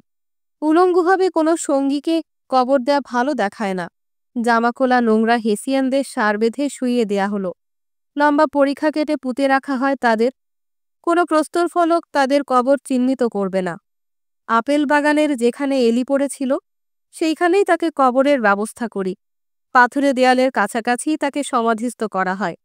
এখানকার জমিতে কোনোদিনই লাঙ্গল পড়বে না। তাছাড়া সূর্য যখন হেলে পড়বে, পাথুরে দেয়ালে ছায়া পড়বে কবরের ওপর। ছায়ায় ঘাস গাঢ় সবুজ হয়। নিশ্চয়ই ঘাস জন্মাবে এলির সমাধিতে। বাগানের মালিক চাষিটি দূরে দাঁড়িয়ে আমাদের লক্ষ্য করে। পাতলা ঢ্যাঙা লোকটি বিড়বিড় করে সাপসাপান্ত করছে। ক্ষতিপূরণ বাবদ টাকা চায় সে। গুলিবৃষ্টিতে ছিন্নভিন্ন আপেল গাছগুলোর দিকে চেয়ে তার গালাগাল বন্ধ হয়ে যায়। তারপর আবারও সে গালমন্দ শুরু করে। তার স্বরে বলে, যত পারিস পুঁতে রাখ, লাঙল দিয়ে চষে আমি বার করবই করব। আমাদের মধ্যে জন কয়েক তার দিকে ফিরে তাকায়। সেই তাকানোর চোটেই তার গালমন্দ বন্ধ হয়ে যায়। এখনো আমরা গা হাত পা ধুইনি। সকলেরই রক্তমাখা বিভৎস চেহারা। তাহলেও বিজয়ী তো। এলির জন্য একটা তরোয়াল চাই। তার সঙ্গে একটা তরোয়াল দিতে হবে। তার মুখ ঢেকে দিতে হবে রেজিমেন্টের ঝান্ডা দিয়ে। আমাদের রেজিমেন্টের পাত্তাই নেই। কোনো পতাকাও নেই আমাদের। এলি কোনোদিন তরোয়াল ব্যবহার করত না। যাই হোক, রণক্ষেত্রে তরোয়ালের অভাব নেই। মৃত ফুজিলিয়ার্সদের মধ্যে গেলাম। এখনও তাদের কবর দেয়া হয়নি। তাদের কিছু লোক শূন্য দৃষ্টিতে চিত হয়ে পড়ে আছে। অধিকাংশই অল্প বয়সী। মৃত্যুর কোলেও লাল কোট পরা ফুজিলিয়ার্সদের সাহসী দেখায়। আগে হলে এদের জন্য করুণা হতো, কিন্তু এখন কোনো কিছুর জন্যই করুণা নেই। এলির জন্যও না। বেশ সরু একটা পোশাকি তরোয়াল পেলাম। নীল পতাকাও জোগাড় হলো। নীল রংটা বেশ স্নিগ্ধ। পতাকাটা দিয়ে এলিকে ঢেকে দিলাম আর তরোয়ালখানি রেখে দিলাম পাশে। পতাকার ওপর নোংরা পড়ে। তারপর এলির শেষ শয্যার সাক্ষী রইল ছোট একটা ডিবি। ডিবির ওপর একখানা বেয়োনেট পুঁতে কবরটা চিহ্নিত করে রাখলাম। এই মরচে পড়া বাঁকানো বেয়োনেট কারো কোনো কাজে লাগবে না। সামান্য কিছুক্ষণই খাড়া হয়ে থাকবে। এলি মরে গেছে, যে কবর নেই। লক্ষ্যহীনের মতো হেঁটে বেড়াচ্ছি। সারা মাঠে মৃত্যুর বিভীষিকা। কিন্তু মৃত্যু এখন আর আমায় বিচলিত করতে পারে না। আজকের গরমটা কালকের চাইতে কম। আকাশে কয়েকখণ্ড পাতলা মেঘ ভেসে বেড়াচ্ছে। মাটিতে তার ছায়া পড়ে। একটা গাছের তলায় বসে আমি পা ছড়িয়ে দিই। দীর্ঘ বিশ্রাম। একটা লোক আমার কাছে এসে দাঁড়িয়ে থাকে। জিজ্ঞাসা করি, কি চাও? রেজিমেন্ট খুঁজে পাচ্ছি না ক্যাপ্টেন। আমায় ক্যাপ্টেন বলছো কেন? কালকে আপনিই তো আমাদের চালনা করেছিলেন। সে দাঁড়িয়ে থাকে। আরও কিছু বলবে? আপনিই আমার ব্রিগেড চালনা করেছিলেন। সে তো কালকের কথা। আপনার কাছেই কি হাজিরা দিতে হবে ক্যাপ্টেন? বললাম তো সেসব কালকের কথা। নদীতে গিয়ে স্নান করলাম। আর বহু লোক উলঙ্গ হয়ে ঠান্ডা জলে গড়াচ্ছে। আমিও তাদের সঙ্গে জলের মধ্যে শুয়ে থাকি। চিত হয়ে শুয়ে পড়ি আর ঠান্ডা জল কুলকুল শব্দে গায়ের ওপর দিয়ে বয়ে যায়। বেশ ঠান্ডা জল, ভারী আরাম লাগে। চেয়ে দেখি খণ্ড খণ্ড মেঘ গড়িয়ে যাচ্ছে আকাশপথে। এখন কি করব? কোথায় যাব? তাই নিয়ে সবাই কথা বলে। কথাবার্তার ভাব শুনে মনে হয় যুদ্ধ যেন শেষ হয়ে গেছে, ইংরেজরা পরাজিত, ফ্রান্স এখন আমাদের মিত্র। লোকজন তখন বাড়ি ফেরার কথা তোলে। এই আলোচনায় অস্বস্তি বোধ করি আমি। ফিরে যাবার জায়গা এখন আর আমার নেই। কোনো জীবনের অস্তিত্ব নেই, শুধু এই জীবন ছাড়া। এককালে যাকে বাড়ি বলতাম তা আজ স্বপ্নের মতো মনে হয়। এখন বাস্তব রয়েছে এইখানে, এই বিপ্লবের সঙ্গে। আবার জামা কাপড় পরি, শার্ট নেই, আছে শুধু একটা ছেঁড়া ব্রিজেস আর একটা বন্দুক। একলা হাঁটতে থাকি। আবার সেই ফলের বাগানে ফিরে আসি। ওয়েনের সঙ্গে দেখা হয়। ঘাসের উপর বসে আছেন। স্টুবেন দাঁড়িয়ে আছেন তার পাশে। ওয়েন সোৎসাহে গড়গড় করে কথা বলে চলেছেন। মুখে প্রসন্ন হাসি। ভ্রু কুঁচকে স্টুবেন তার ইংরেজি বুঝবার চেষ্টা করছেন। তাদের কাছে গিয়ে দাঁড়িয়ে পড়ি। ওয়েন আমার দিকে তাকিয়ে বলেন, আলেন হেল? হ্যাঁ স্যার। ঘাড় নেড়ে স্টুবেনকে ইশারা করে বলেন, এর কথাই আপনাকে বলছিলাম। স্টুবেন জার্মান ভাষায় বলেন, খুব সাহসী লোক তুমি, ভালো পরিচালনা করেছ। আমি মাথা ঝাঁকাই, না স্যার, সাহসীরা সবাই মরে গেছে। ওয়েনকে বলি, আমার ব্রিগেড উধাও হয়ে গেছে, আমাদের রেজিমেন্ট ভেঙে দিয়েছে। কে ভেঙে দিল? হাত দিয়ে আমি এলির কবর দেখাই। ওয়েন তখন উঠে আমার দিকে হাত বাড়ান, বলেন, মন পড়ে একদিন তুমি আমার হাতে হাত দিয়ে অস্বীকার করেছিলে? মাথা নেড়ে সাই দিই আমি। তোমাদের আর সবাই কোথায়? কোথায় গেল নিউ ইয়র্কের লোকজন? সব মারা গেছে স্যার। কিছুক্ষণ তার মুখে কোনো কথা ফোটে না। তারপর বলেন, আমি তোমাকে ক্যাপ্টেন বানিয়েছিলাম, তুমি একটা ব্রিগেড চালনা করেছ। সে ব্রিগেডের অস্তিত্ব আর এখন নেই স্যার। তাহলেও তোমার এই র্যাঙ্ক যাতে পাকা হয় তার ব্যবস্থা করব। মাথা নেড়ে আমি স্যালুট জানাই। তারপর ধীরে ধীরে হাঁটতে থাকি। এলির কবরের পাশ দিয়ে যাই। বেয়োনেট এখনই একটু হেলে পড়েছে, আর বেশিক্ষণ খাড়া থাকবে না। স্থান ত্যাগের আগে আমরা একবার প্যারেড করি। রণক্ষেত্রে সার বেঁধে দাঁড়াই। সামনে আর মাঝখানে পেনসিলভানিয়ানদের লাইন। এখন অধিকাংশই গণফৌজ আর স্বেচ্ছা সৈন্যের দল। গণফৌজের প্রতিটি কোম্পানিতে গত শীতকালের অভিজ্ঞতা আছে। এমন জন কয়েক পল্টনে নাম লেখানো নিয়মিত সৈন্যদের ভাগ ভাগ করে দেয়া হয়েছে, কিন্তু তাদের সংখ্যা তুলনায় খুবই কম। প্রচণ্ড রোদের মধ্যে দাঁড়িয়ে থাকি, হাতে তপ্ত বন্দুক আর কানের পেছনে আপেল গাছের সবুজ কুড়ি। জেনারেলরা সৈন্য পরিদর্শন করে আমাদের প্রশংসা করেন। সেই ভিখারিরা আজ সাহসী সৈন্যদল হয়েছে, দাঁড়িয়ে রয়েছে বিজয়ী রণক্ষেত্রে। ভিখারিরা লড়াই করে, তাদের বাঁচবার অধিকার প্রতিষ্ঠা করেছে। এ আজ ইতিহাস। এলি শুয়ে রইল এই মনমাথের রণক্ষেত্রে। জেকবও আছে তার সঙ্গে। আর সবাই রয়ে গেল ফোর্স উপত্যকা নামে একটা জায়গায়। গ্রীষ্মকালে এই ফোর্স উপত্যকা সুন্দর সবুজ হয়ে ওঠে। কোনো শীতকালেই আর এ বছরের মতো শীত পড়বে না। মাটির বুকে যেখানে তারা শুয়ে আছে, নিশ্চিন্তে বিশ্রাম নিচ্ছে, মাটির অতটা গভীরে জমে যাবার মতো ঠান্ডা আর কোনো কালই পড়বে না।